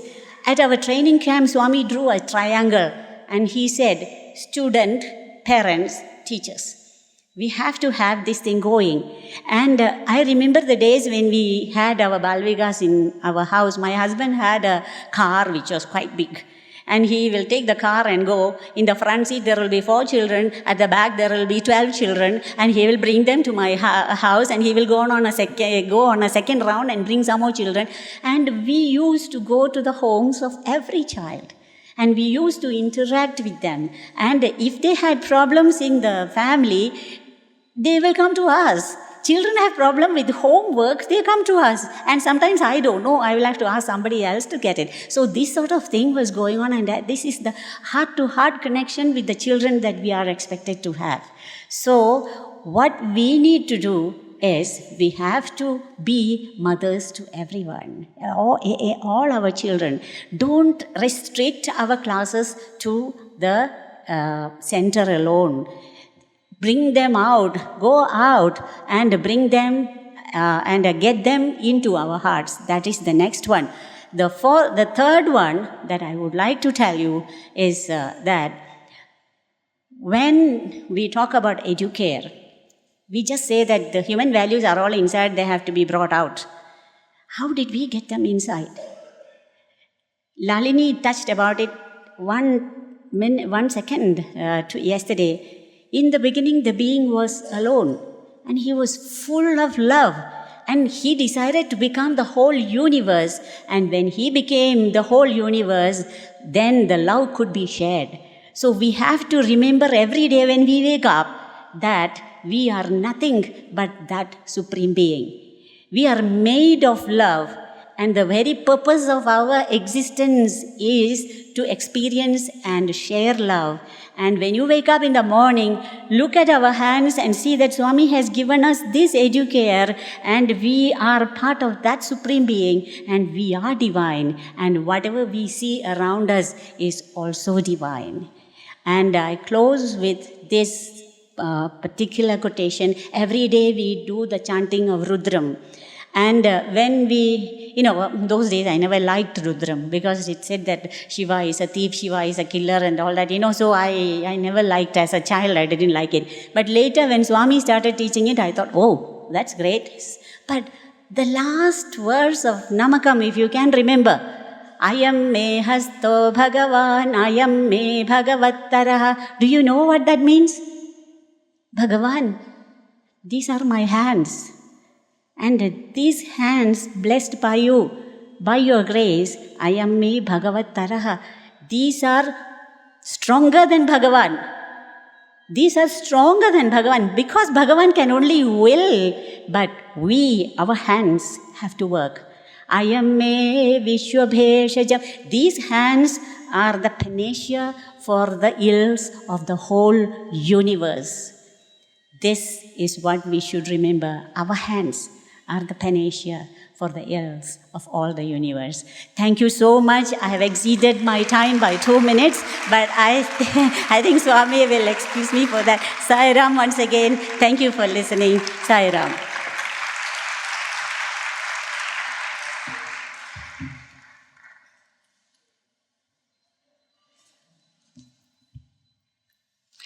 Thank you, Dr. Vijaya Lakshmi.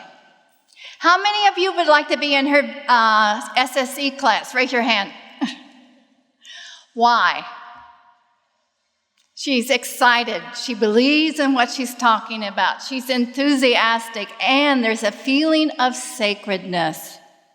Because it is so very true that every time we wake up, it is a divine gift. Because we have another opportunity to serve and love God every day that we are given to be in these forms. So to kind of transition to our next speaker, one more thing I want to bring up about what Swami has shared with us as teachers. Listen to this very carefully. Do not compare yourself to others, for you are all a flower on the garland of Sai Ram, each with your own special fragrance. So earlier today, somebody mentioned that Swami was the director and we have all roles to play. Each of us have a role to play in his story, in his history. Each with your own special fragrance, with God inside of you to guide and direct you.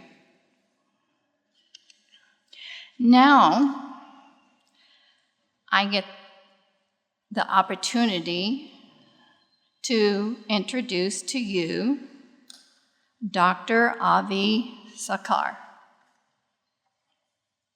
Dr. Avi Sakar has a long and steady involvement in the SSE organization, and he has served in various capacities. He has a special interest in the spiritual education for children, youth, and adults. His interests are especially keen in human values-based education for children and youth. Avi has an extensive track record in working with different multinational and international organizations in the private and public sectors. He has been involved in a number of social development projects and initiatives. And Avi has done his studies in physics, and beyond that, a master's in environmental economics and an MBA. And his dissertation is on his favorite area of interest: financial and institutional models for providing access for basic services to the communities, keenly looking at the public-private partnership. And this is the gentleman, ladies and gentlemen delegates, who's leaving Prashanti Nilayam tomorrow to go back to Laos to initiate and inaugurate the opening of a new Sri Satyasai school. So, ladies and gentlemen, please give a warm welcome to Dr. Avi Sakar.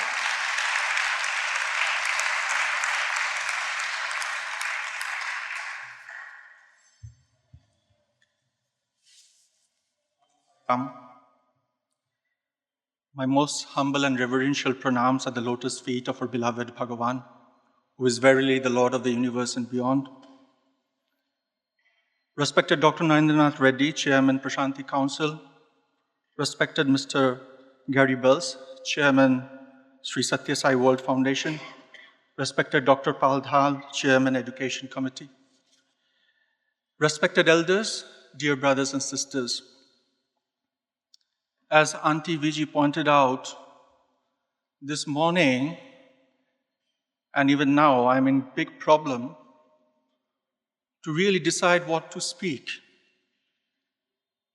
Because we had these 10 outstanding speakers who have really covered all the facets of SSE. So we thought that we would go for silent sitting.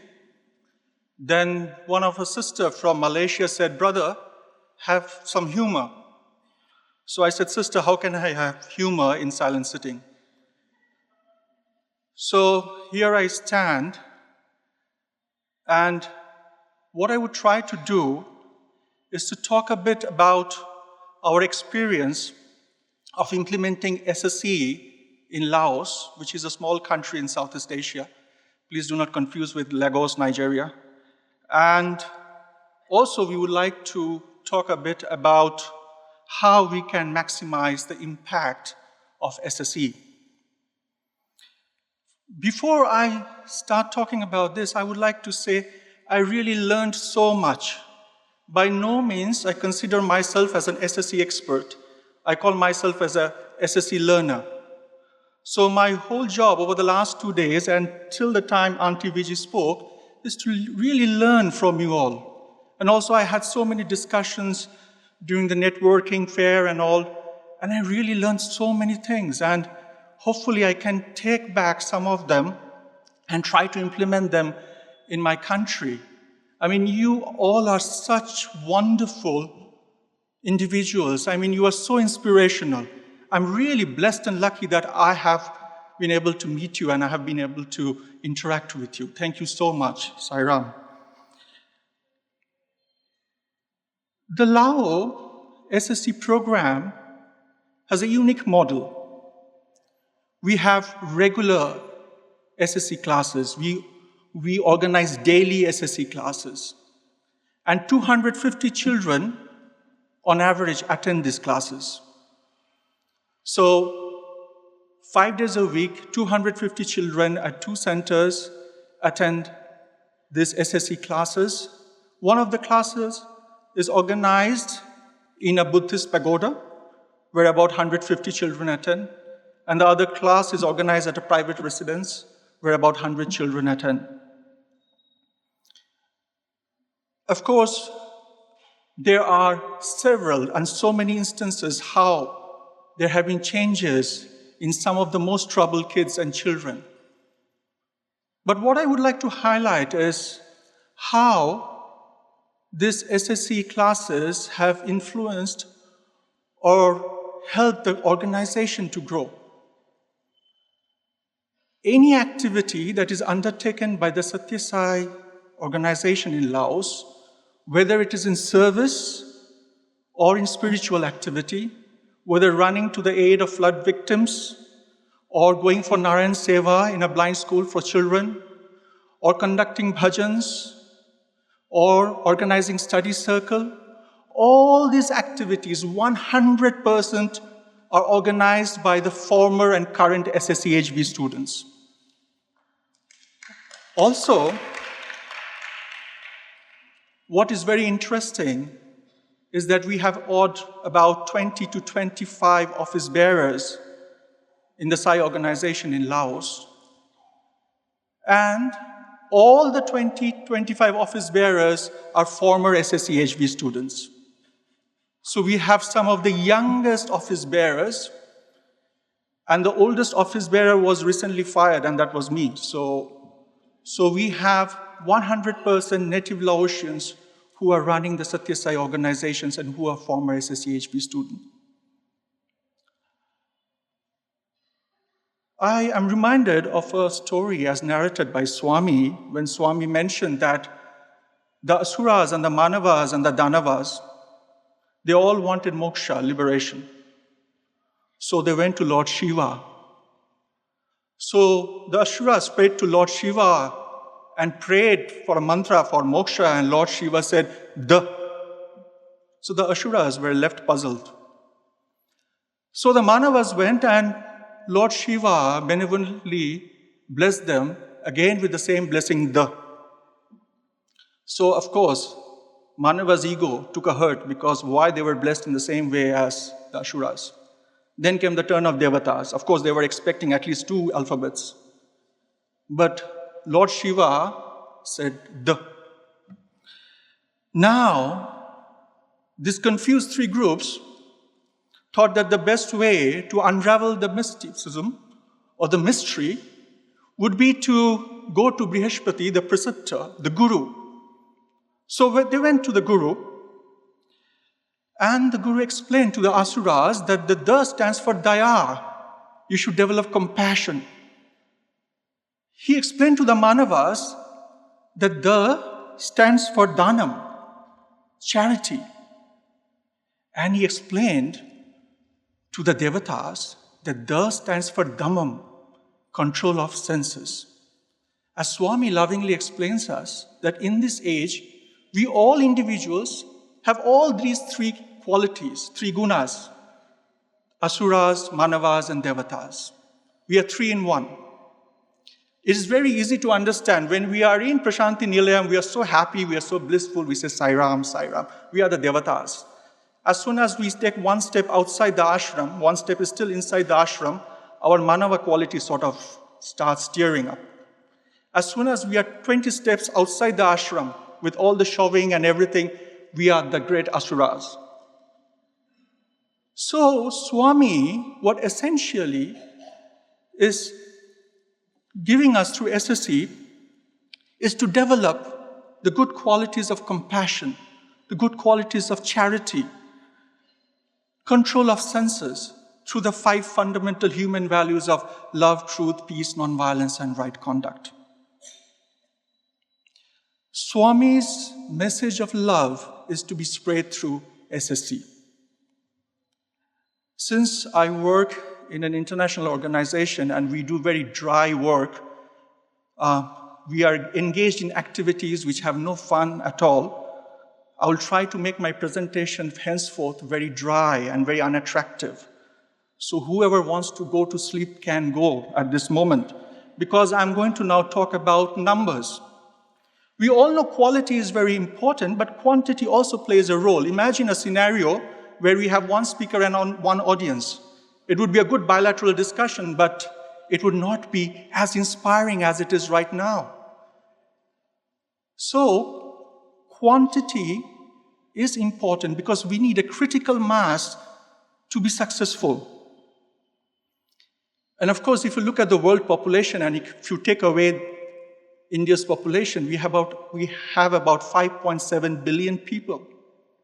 And of course, that makes Uncle Reddy a very powerful person.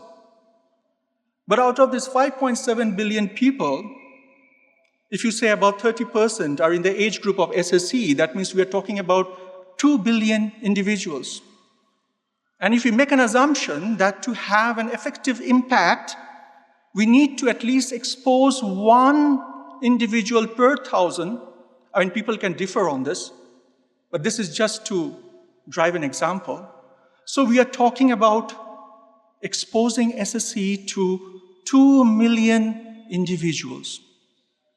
This is a big task. Sometimes we are happy in the work that we are doing, or we are educating 250, 300 children. But if we look at our population of a country, maybe it's a 300, 400 million country. I mean, we have to look what impact our work is going to do. I think one of the challenges that we have, I hear from many, is that we fail to attract enough children in our SSE courses. You see, I think what is very important is that we need to really innovate. We have to be creative.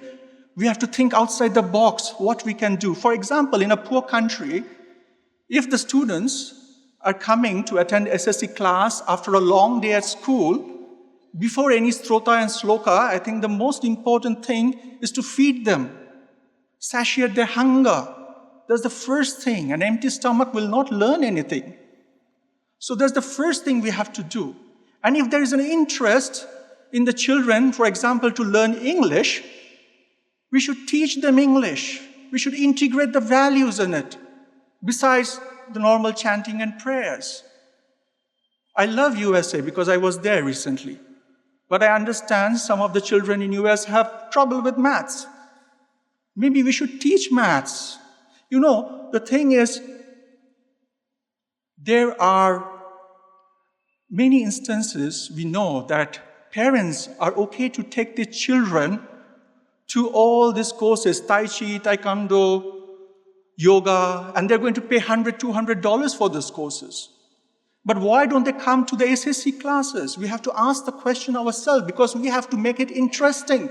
Have yoga, why not? Have karate, but as a self-defense, not to harm someone. We have to make it interesting so the children will love to go there. We have to repackage. We have to really think outside the box. Now, all these numbers and all this repackaging brings me to my next point of strategy. I told you it will be like a UN discourse. The strategy is very important because unless you have a strategy, it is playing like football without the goalposts. So any short runs you make, any dribbles you make, any passes you make, everything is wonderful. But we really do not know whether we are strategic in our delivery, whether we are going along a right direction or not. There should be a global strategy, and the country, the region, and the zone should fit into that global strategy. There should be synergy. It should not be different direction. It should be a unity and effort. It's very important for us to have a strategic overview. Of course, we all understand the importance of quality. We all understand the importance of to have highly qualified, motivated, committed teachers. Also, we also understand that we have to have a quality curriculum in place. But to me, I think the most important aspect of quality is in the alphabet S in SSE. Sai. Sometimes we have trouble mentioning Sai, but we use his words, love all, serve all, help ever, hurt never, end of education is character. We use his words, but we do not mention him. It is plagiarism. We need to mention the Lord because, you see, the information on ethics and morality have been there for ages. Aristotle, Socrates, Plato in the Western world, in the Eastern world, Confucius, so many great teachers, parents, they have all been talking for aeons, for ages, about morality and values. It is not a new thing. So information is there. What we are looking for is positive attitudinal change. We are looking for transformation. To ensure information results in transformation, it has to go through a process called inspiration. And inspiration is Sri Satya Sai Baba. We have to understand that. It's very important that we talk about him because that is the inspiration that people are looking for. We all are here because we have all been inspired by him. And therefore, I think it's our duty also to enable other people to also get inspired by him. And the last point which is very close to my heart is institutional building. You know, in grade 1, I came across a poem written by Lord Alfred Tennyson. It is called The Brook. And the poem says that for man may come and man may go, but I go on forever. So that was in grade 1. Suddenly, I got a jolt. It was not the first time I got a jolt. I used to get regular beatings from my mother. Those were the smaller jolts. But this was a bigger jolt. Because suddenly, as a grade 1 student, I realized life is so short. Life is like a bubble. It is about to burst any time. We need to concentrate on building institutions because that will continue. A better person will take over from us. Very important we understand that sustainability is important for the work that we are doing. We all know what sustainability depends on, the technical aspect, the financial aspect, the environmental, the social aspect, but the most important key element of sustainability is institution building. We really need to build institutions. And I'm so happy to say that Swami, in 2010, during Guru Purnima, blessed the Satya Sai school in Laos. And within 5 years, a small country like us have been able to complete the biggest primary school in the country. This is all His grace that has been able to do it. And I think all the countries should come forward and try in building Satya Sai institutions, where be it colleges, universities.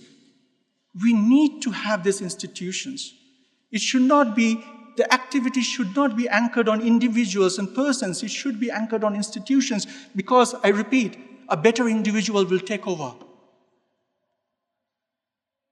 I have been told that my time is up, so I will just round up with an anecdote. You know, this pilot who was flying this state-of-the-art aircraft, he came over to the public address system and said, "Ladies and gentlemen, I have a good news and a bad news. The good news is that it's the state-of-the-art aircraft, it has a fly-by-wire technology, we are flying at supersonic speed, you have Wi-Fi connections, and look at the economy class. You stingy people who you paid less, but you still have the luxury of business class. And the bad news is, I have gone through intensive training about flying this aircraft, but I cannot remember how to land." Swami has given us a wonderful gift of this SSE. It's flying high, it's flying at supersonic speed. Now we need to know and understand how can we safely land in the hearts of millions of children. Thank you so much. Om Sai Ram.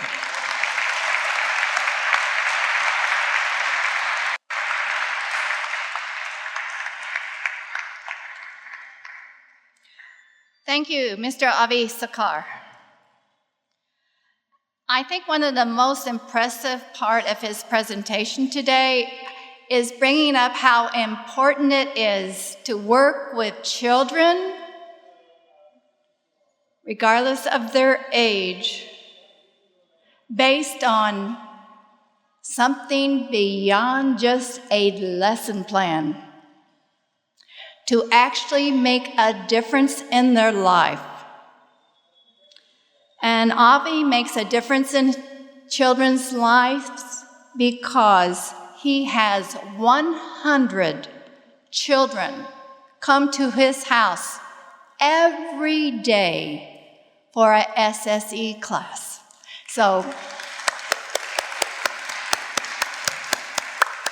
And they're not all devotees of Sri Satya Sai Baba. But why are they coming? Because he is working with teachers to come up with ideas that interest children and teach them things that are part of their everyday life and that which they need. So getting ready to transition to our next speaker. One more little thing from Swami. During our teacher trainings, God, who is Sri Satya Sai Baba, stands 10 feet away from youth. Why? Because of their ego. He stays 2 feet away from the yogi. Why? Because they can't get past that body identification or the small I. And he lives in the heart of the householder. Any householders here? Okay, so thanks, Swami, for living in your heart.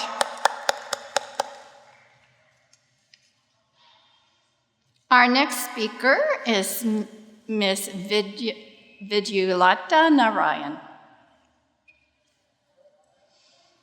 She is an alumnus of the Sri Satya Sai Bhavikas program and an alumnus of Sri Satya Sai Institute of Higher Learning, Anantapur campus, where she completed her bachelor's degree in English literature. She got her master's in English literature from Madras University and undertook a postgraduate degree in teacher training in the United Kingdom. She was blessed to be born into a Sai-loving family who are actively involved in Sri Satya Sai organization in India. Her grandmothers were the first state Bhavikas chairpersons of Tamil Nadu and Karnataka respectively. Her father, Professor D. Narendran, was the first principal of the Vrindavan campus, Whitefield. Her mother was her first Bhavikas guru, and she edited the Bhavikas magazine. Vijulata is married to Dr. Mahesh Narayan, who is passionately involved in SSE movement in the UK for the past 25 years. And I have had the opportunity to speak to Vijulata, and every time I approach her, I see example of Swami's teachings, because she's always with a countenance of love and the presence of God. So please bring your message to us, Vijulata.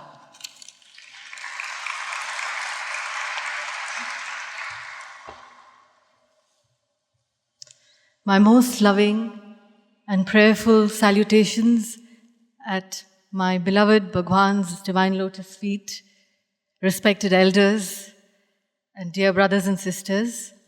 Jai Sai Ram. I firstly would like to thank Dr. Reddy and Brother Srinivas for giving me this opportunity. I'm just a little dot in this very, elite and most scholarly and revered elders who have had huge number of years of experience with Swami and the Satya Sai education program.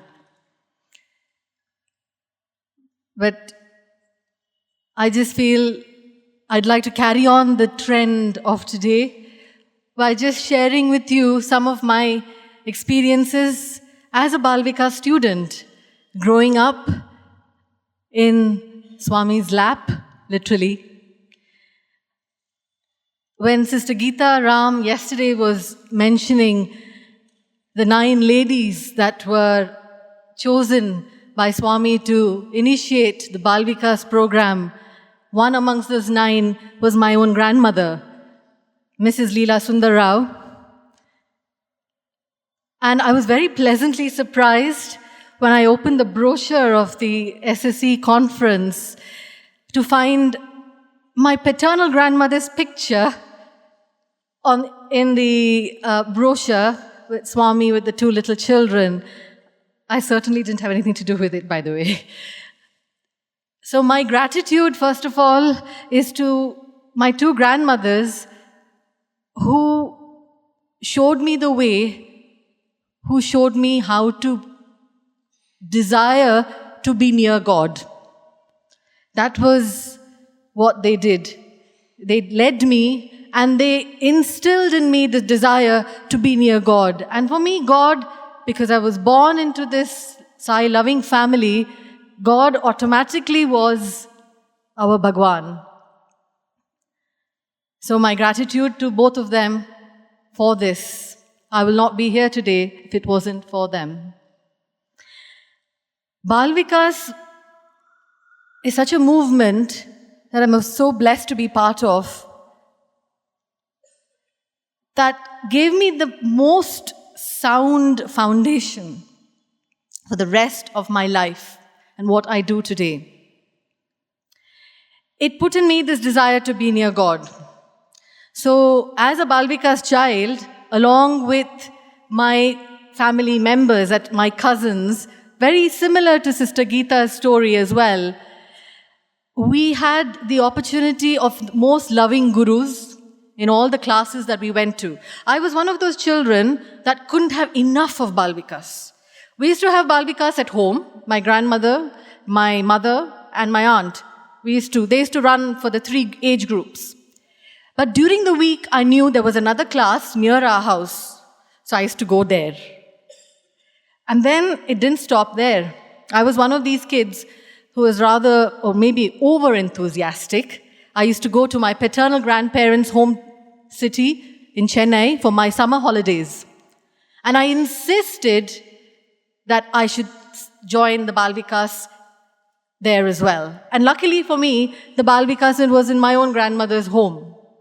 And in those days, Swami, gave us Bal Vikas children lots of opportunities to be in front of him, to be near him.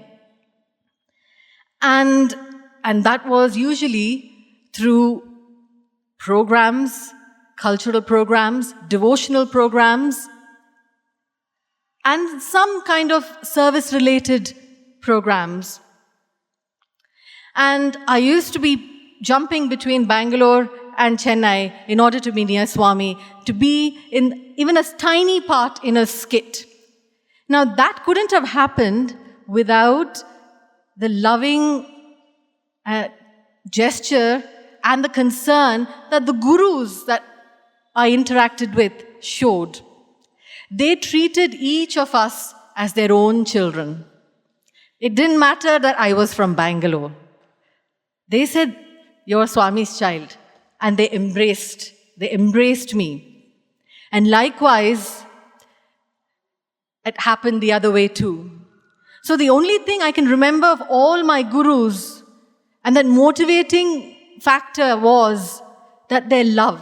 They would always welcome us children with a big smile and a loving glance, a loving look. That was enough.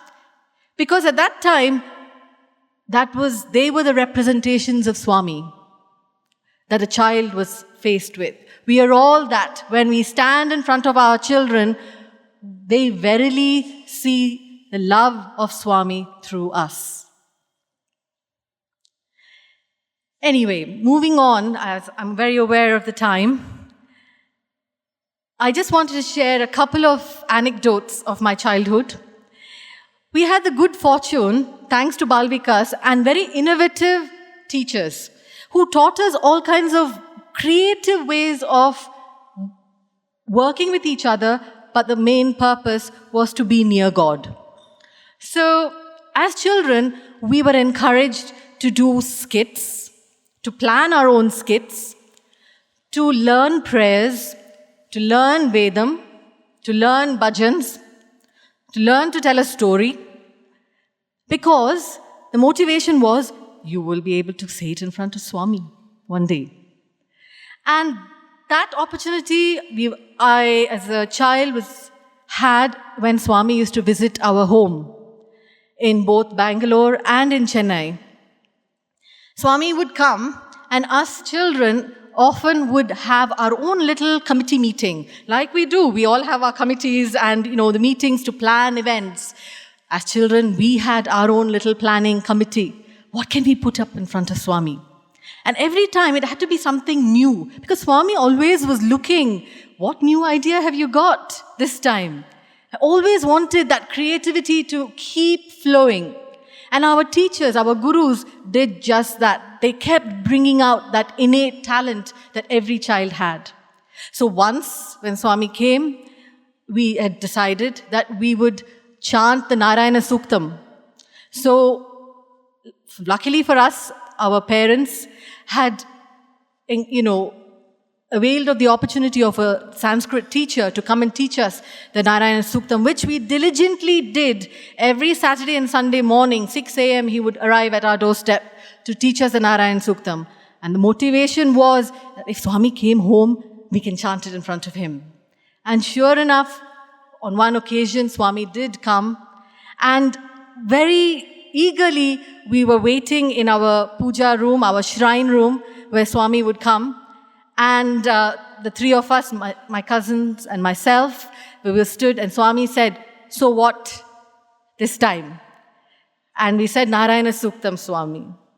And the benevolent Lord, the most indulgent Father, the encouraging Guru that he is, he stood and listened to the entire Narayana Suktam, encouraging us all the time. And when we took a breath, he would also, just pause, and again he would encourage us to carry on. Another time, again, just building on the novelty that we wanted to present in front of Swami, when he was visiting my paternal grandparents' home in Chennai, my brother decided that it would be a really good idea, and this was, again, a children's committee meeting that it was decided, elders were not informed, that when Swami's car drives in, let's do something special. And we had a beautiful flowering tree at the entrance to the gate of our house. And it was agreed that my brother would be up on the tree, and when Swami's car drives in, that he would shake the branches so that all the petals will fall. And sure enough, he did get that opportunity, much to the amusement of Swami, but quite to the horror of the elders of the family. But luckily, Swami, being the loving God, the loving Father, he never let us down in front of the elders. He just had a very amused look. Another time, we decided, as Balvika's children, we always, enroll in a lot of different events because our teachers used to always provide us opportunities. Rangoli event, drawing, painting, public speaking, poetry, bhajan singing, name it, skits, or, even narrating the Ramayana or reciting the Gita shlokas, the bhajan, prayer chanting. All of these were just opportunities to help us understand why we were doing these things. And so this was another occasion, and we had Swami visiting, and this time we decided, instead of putting a rangoli outside, and normally we put it on the floor when Swami comes, we said, where Swami's chair is, where he would sit, there was a big cupboard, let's put our rangoli on the cupboard. And we decided it would be a floral rangoli of the Sarvadharma Stupa as it is here. And again Swami would come. This time he looked behind from his chair, he looked behind, and so beautifully, that image is still in my mind. I know I was the youngest of my cousins, but I can still recall, he kind of turned around and had this lovely smile to say, very well done, in Telugu, Bagundi. So I again only can say that Balvikas was that motivating factor in my life to take me near God. With Bhagwan's grace, as I grew older, my desire to be near Him continued, and I requested and I was eager to study in His institute, which He granted, and I started my intermediate course at the Sri Satya Sai Institute of Higher Learning in Anantapur. And there were many lessons that we learned from Him through our inspiring teachers who were literally our role models, who lived, breathed, and spoke Swami in their everyday life. They taught me what it is to serve, how to serve, and that is one step taking us closer to Swami. I just like to recall an incident that happened which has a profound impact on me. Because sometimes, in our eagerness to serve, in our eagerness to be part of an activity, to be part of a program, part of His mission, and somehow to get near Him, we forget a very basic thing. So this is what happened. I was in my final year in Anantapur, and we were very fortunate at the time we were studying that Swami would visit our campus every year on an annual basis, if not more. And as it was our final year, we were making lots of preparations. And when Swami comes, whether it's you all would experience when Swami is coming, the amount of preparation, the amount of bliss, joy, and all the organization that goes with it. We were all given duties as expected, and the campus was cleaned, right from the fence, where I'm sure Swami was never going to go, but it was a duty that we all took up, that we would sweep the whole campus. Everybody had a duty, and we were also engrossed in the duties. And we carried on. College looked beautiful and all prepared to receive Swami. And usually when Swami would leave Prashant Nilayam on the morning, we would receive a telephone call at the hostel, and our revered warden, Srimati Jayalakshmi Gopinath, would receive the call, and we would all be looking down from our corridors down to the quadrangle where the telephone was to see that she'll pick the phone up to say, Swami has left Prashant Nilayam. And then she'll put the phone down and she would nod, which means, right, the car is on its way. So we were all ready. 7 o'clock, the phone did ring, and she did pick up the phone and answered it, put the phone down, and we were all, in trepidation, awaiting that nod. But instead, she just bent her head and walked back to her room. She didn't look up, she didn't turn this way, that way, and there was no nod. And you can imagine the buzz that went round immediately, Chinese whispers, and we didn't know what had happened. And slowly it started to trickle back to each of us that the telephone call was to say that Swami had cancelled his visit. That was the most devastating moment for all of us, because that had never ever happened. Swami had never ever let us down. And so each of us dealt with it in our own way. Some were in floods of tears, some were very despondent, some just retreated to a quiet place, back to their rooms. Some got together and said, look, we need to do something. Each of us has a way, that quality comes out. And those inspiring individuals that we have amongst us were the ones that quickly gathered us together and said, don't give up. Let us not give up. We can get Swami back here. And the only thing we could think of doing, brothers and sisters, was to pray. We prayed and sang our hearts out. For the next 12 hours, our warden and principal allowed us, because it was a working day the next day, they said, you can only do 12 hours bhajan because you have to go to class the next day. Swami will not approve if you miss. But we said, that is fine. So from 6 in the evening that evening, we sat in the prayer hall till 6 a.m. There was not a dry eye, and nobody left the prayer hall. And we just sang bhajans all the way. And I think every heart was only beating and crying out, Swami, please come. Each one, I guess, was thinking, what have I done, Swami? What have I done? It was also a moment of introspection. And that is very important, because sometimes we take things for granted. And so Swami answered it. 7 a.m., we finished our bhajans at 6 a.m.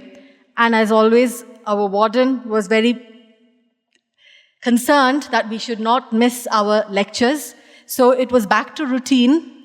But in our hearts, we did not want to remove the decorations that were all ready for Swami.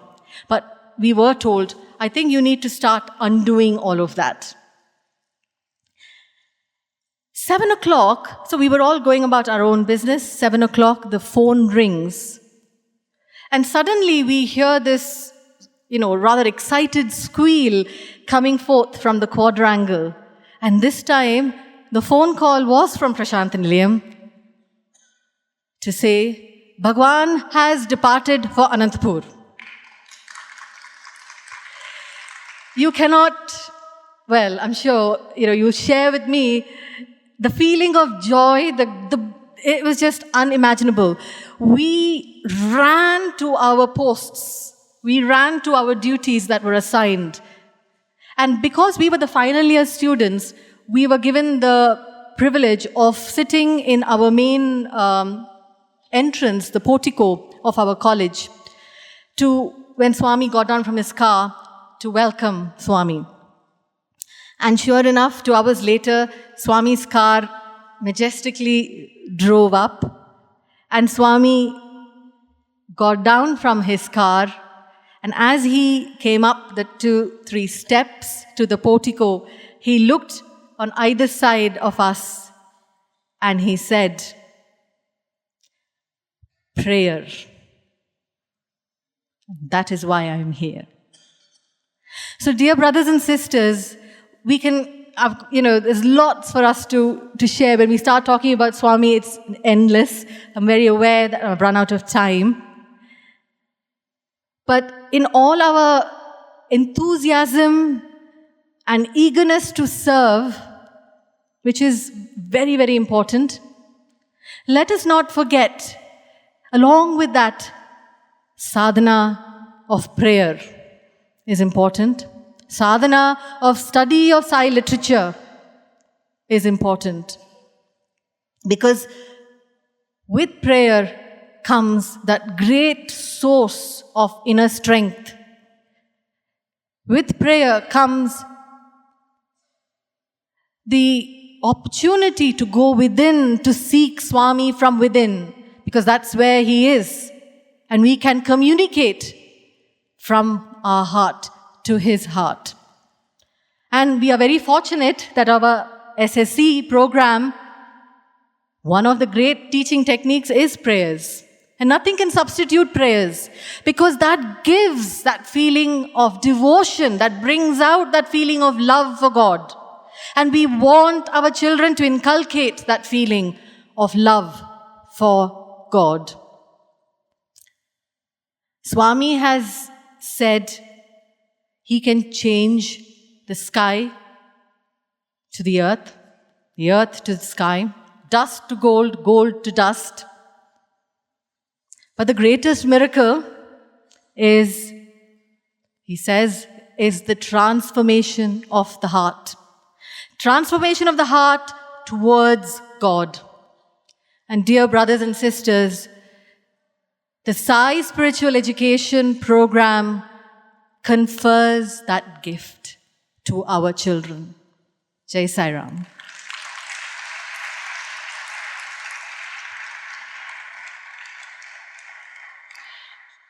Thank you, Vigilata.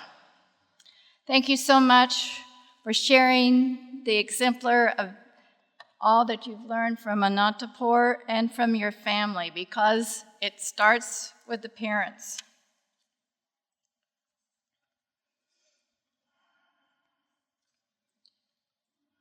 I will at this time,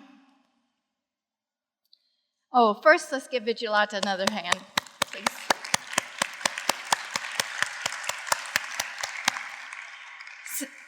So at this time, I have the pleasure of introducing Dr. Artung Jumsai, CEO of the Satyasai School in Thailand, Director of the Institute of Satyasai Education, Thailand, member of the Education Committee, World Foundation, teacher training in Thailand and other countries in the world, and known for making the Sri Satyasai School self-dependent by introducing solar systems. Dr. Jumsai, please come and address us. Everybody knows Dr. Jumsai and all his work in Sai education. We know that you have many wonderful things to share with us today. Thank you very much. Jai Sai Ram.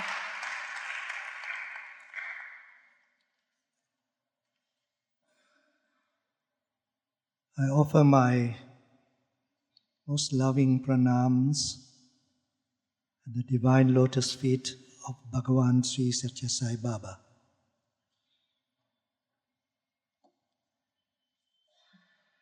Dear brothers and sisters, I'm so happy to be able to come and talk to Balvika's teachers. You know, there are no other teachers as great as Balvika's teachers. Why? Because you're teaching about Satya Sai Baba as well, about his life, about his teachings. What can be greater than that? With SSE, we don't talk so much about Swami. Even though the Satya Sai school that I run, we teach everything about Swami to the children who are non-devotees, and they become all devotees by the time they leave the school. So because of that, I feel it's so important that SSE, Satya Sai Education, has to really bring Swami into the picture, remind everybody about Satya Sai Baba, about his teachings, because the world is now going through really a very difficult process, difficult time before we can come to Prema Sai. Prema Sai, there will be peace on earth. So you see, the teachers here, you are the most important people in the world at this moment to help bring about this change. Swami, we all got to understand, he's not a human being. He's far greater. And we really got to really have that feeling that he's with us, he's with the children, he's with everybody. You know, once in the veranda, Swami invited 3 great scientists of this country to go and have a meeting with him inside his room. I happened to be in the veranda. He looked at me, and people around me said, "He's a scientist." Swami looked at me. "No, he's not a scientist. He's a scientist."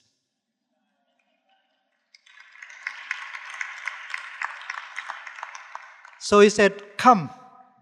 So I went inside with the 3 great scientists of this country. And then he started to materialize so many things, give it to everyone. And then he said, "This is all very easy. You scientists, you don't know anything." He started to teach about how these things come into the presence of Swami.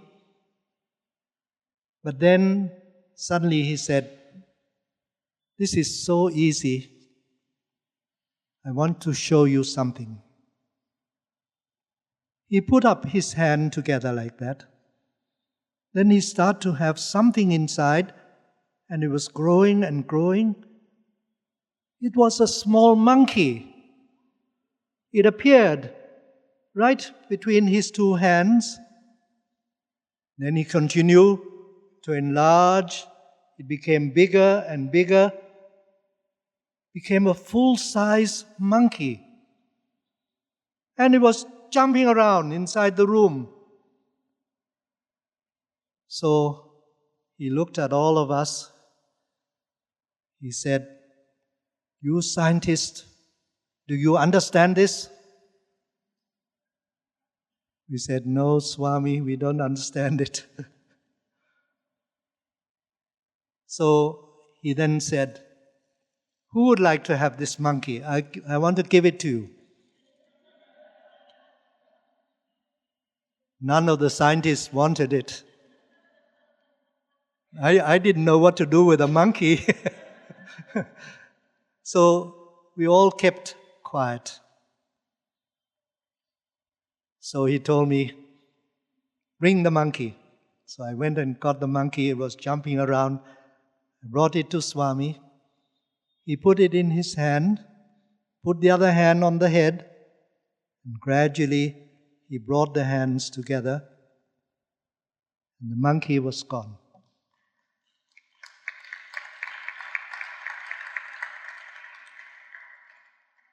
We, the scientists, Swami said I'm a scientist. We didn't understand. What is all this about? I mean, science cannot answer or give explanation to that at all.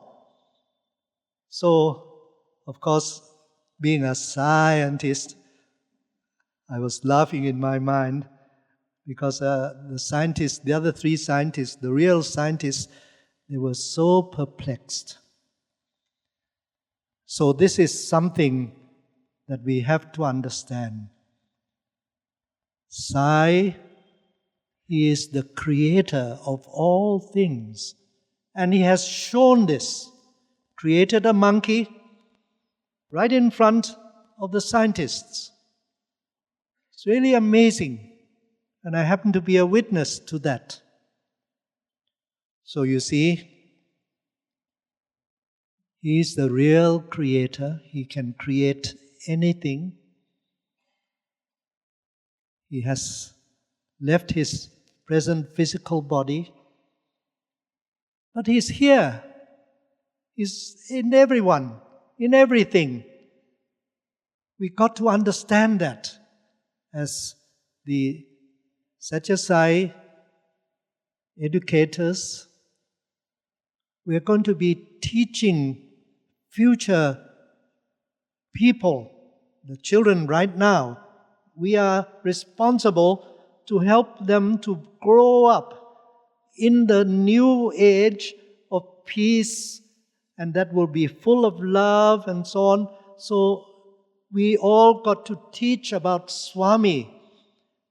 Let them understand why he is here. Let us teach them all about Swami's teachings, who he is, and what we got to do, and what is the future of our world. This is going to be the most important job, and that's what all of you here have to do. Sai Ram.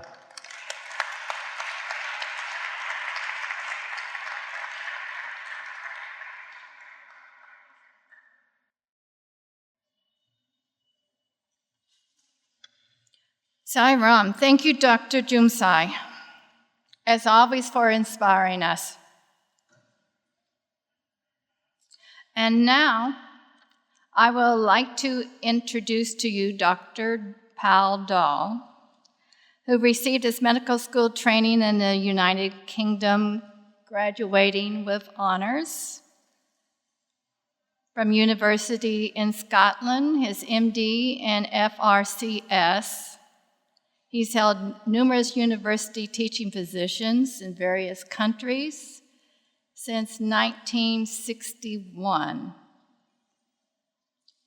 In 1994, he was admitted to the Royal Australian College of Surgeons in Melbourne and is a member of the Australian College of Educators. He published 6 SSEHV books, and Dr. Dahl serves as chairman of the Education Committee of the SSE International Organization. Please, Dr. Dahl, please address us. Thank you very much. My most humble pranams at the Divine Lotus feet. Swami, you have been very gracious in blessing this conference. We have felt your presence. We have been in this wonderful conference for 3 days.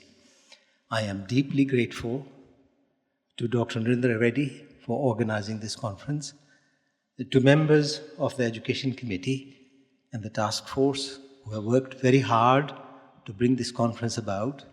And I'm also very grateful to all the devotees, all the participants who have come here from far countries to take part in this conference and to carry away prasadam, not only in the form of what we receive, but divine blessings. And thank you, Swami, for bringing us all together. Now, no conference is complete without resolutions. Swami has said that conference should not be just to meet and have good feelings and then go home empty-handed. It must result in something very tangible, something very concrete, so that we can go back and share this with others. What have we been experiencing here? The divinity, the blessings, that too. Also equally important is the unity that you saw here, plus the resolutions that will be coming from this conference. The concept paper made it very clear that there is a purpose in this conference, and that is to create unity and to harmonize our SSE programs throughout the world. Dr. Jumsai just mentioned that there is a future. Swami's mission is there for many centuries to come. We have been at the foundation level. His institutions will be there for many, many centuries, and they'll flourish. What are institutes today will turn into universities. Even this campus will expand to a global campus where people will come and experience his teachings and divine blessings from this place. And this will transform the world. Now, what are the resolutions? We have had 3 wonderful days. Have you enjoyed yourself? Have you had blessings? Yes? Yes. Have you experienced Swami's divinity? Yes. Okay. All this enjoyment will be multiplied when you take home the resolutions from this. What has come about has been the work of many people behind the scenes. And I want to really, our brother, stand up, Srinivas. He put in an enormous amount of effort. I can tell you, he travels all over the world, and he was available, and he contacted the zones and the individual chairpersons of the various countries, and he worked very hard to put all this thing together. And of course, the meticulousness with which we were orchestrated by our brother Narendra Reddy. He is a very good exemplar of Swami's teachings to go into the detail. And he really managed us very well. Divine manager. Now, this global mission, we have various institutions. We have the schools and the institutes on the one hand, and the SSE programs, which are being delivered through the institutes. And we have the SSE program, the Sai Spiritual Education Program for the devotees. And I think there should be complete clarity on these 2 parallel but separate programs. We need to cultivate the future of our organization. We need to have solid devotees. We need to have devotees that are saturated with divine vibrations, who are model citizens, who are model Satya Sai devotees. And the purpose of the Sai Spiritual Education Program is to run programs within the Sai centers. And that is where Baba, as an avatar, is a very, very central concept. Now, in my presentation, I said that our programs are made up of many clusters of very related activities for our children. There is Swami, the faith. There is morality. There are human values. There is spirituality, and there is culture. Now, these things are quite overlapping and quite closely related, but they are separate, and they are developmental in nature. That means that they are contexted to the needs of the children at different stages. Within the SSE program, we have morality, we have spirituality, we have culture, but we do not have the emphasis on faith. Within the SSE programs, we need a strong accent on faith. And that is because we want to cultivate our strength as an organization. And we should not compromise, we should not mix the 2 together. It is very important that we look after our own organization and that we cultivate a tier of leadership within the organization which comes from Swami's direct experience. And that is the purpose of SSE.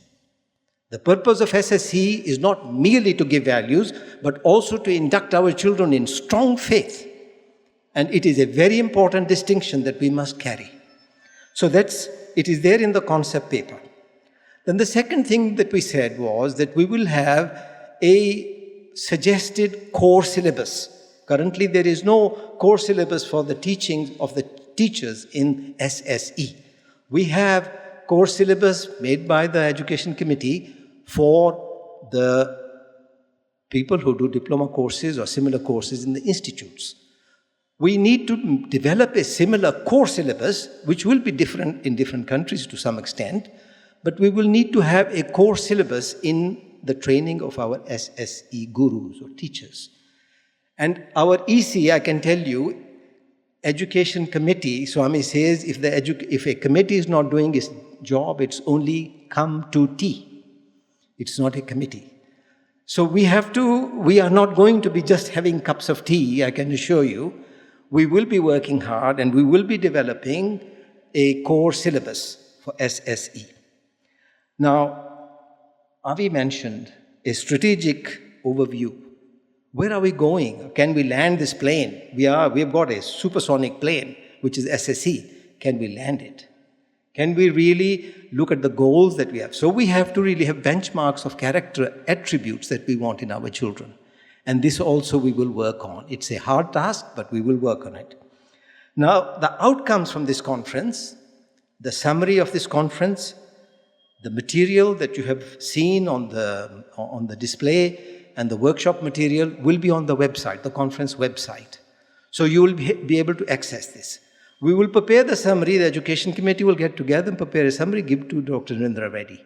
So it will come through Dr. Narendra Reddy to you. And we have promised him that within 5 to 6 weeks, we will give him the summary and not delay this too long so that you can then share it in your own SAI centers.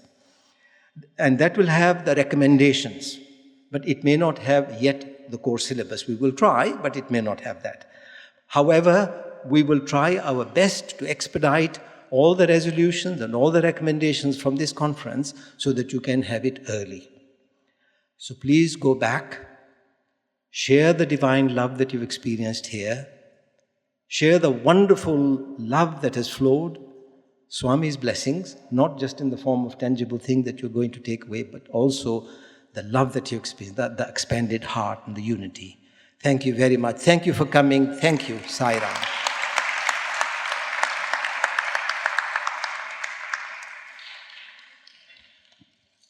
Sai Ram, everybody. We won't keep you between lunch. Just a reminder, for the afternoon we have 8 workshops. We have very good workshops, and I know it's kind of warm, but I would strongly encourage you to come back. We would have, just like the day 1, you have to select one of the 8 workshops. We won't have an evening session, so please work with your teams and choose one of the workshops that is of interest to you. So we welcome you to come back, and please, if the people who are going to be participating in singing the theme song in the afternoon, if you can stay back for a minute, I just need to get a count. So those of you who are going to be singing the theme song, I encourage you to stay back, and all the others, we could, is there, I pass it over to Krita to conclude this session. Thank you. Since this is the 3rd day of our conference, and I know it's time for lunch, and I'll make this very, very quick.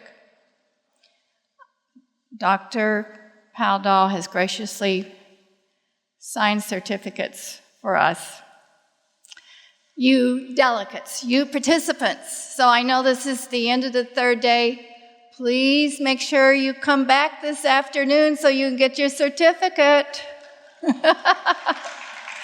You've earned it. Jai Sai Ram. Thank you. Lunchtime. If you're going to be singing... If you're participating with us in the leading the song in the afternoon, please stay back. If you can come to the right-hand corner here, to my right. I just need to take a count of all of you who are going to be singing with us. If you can come to the right-hand side. Sorry, just give them a minute to. You could go around this podium and yeah. This is easier.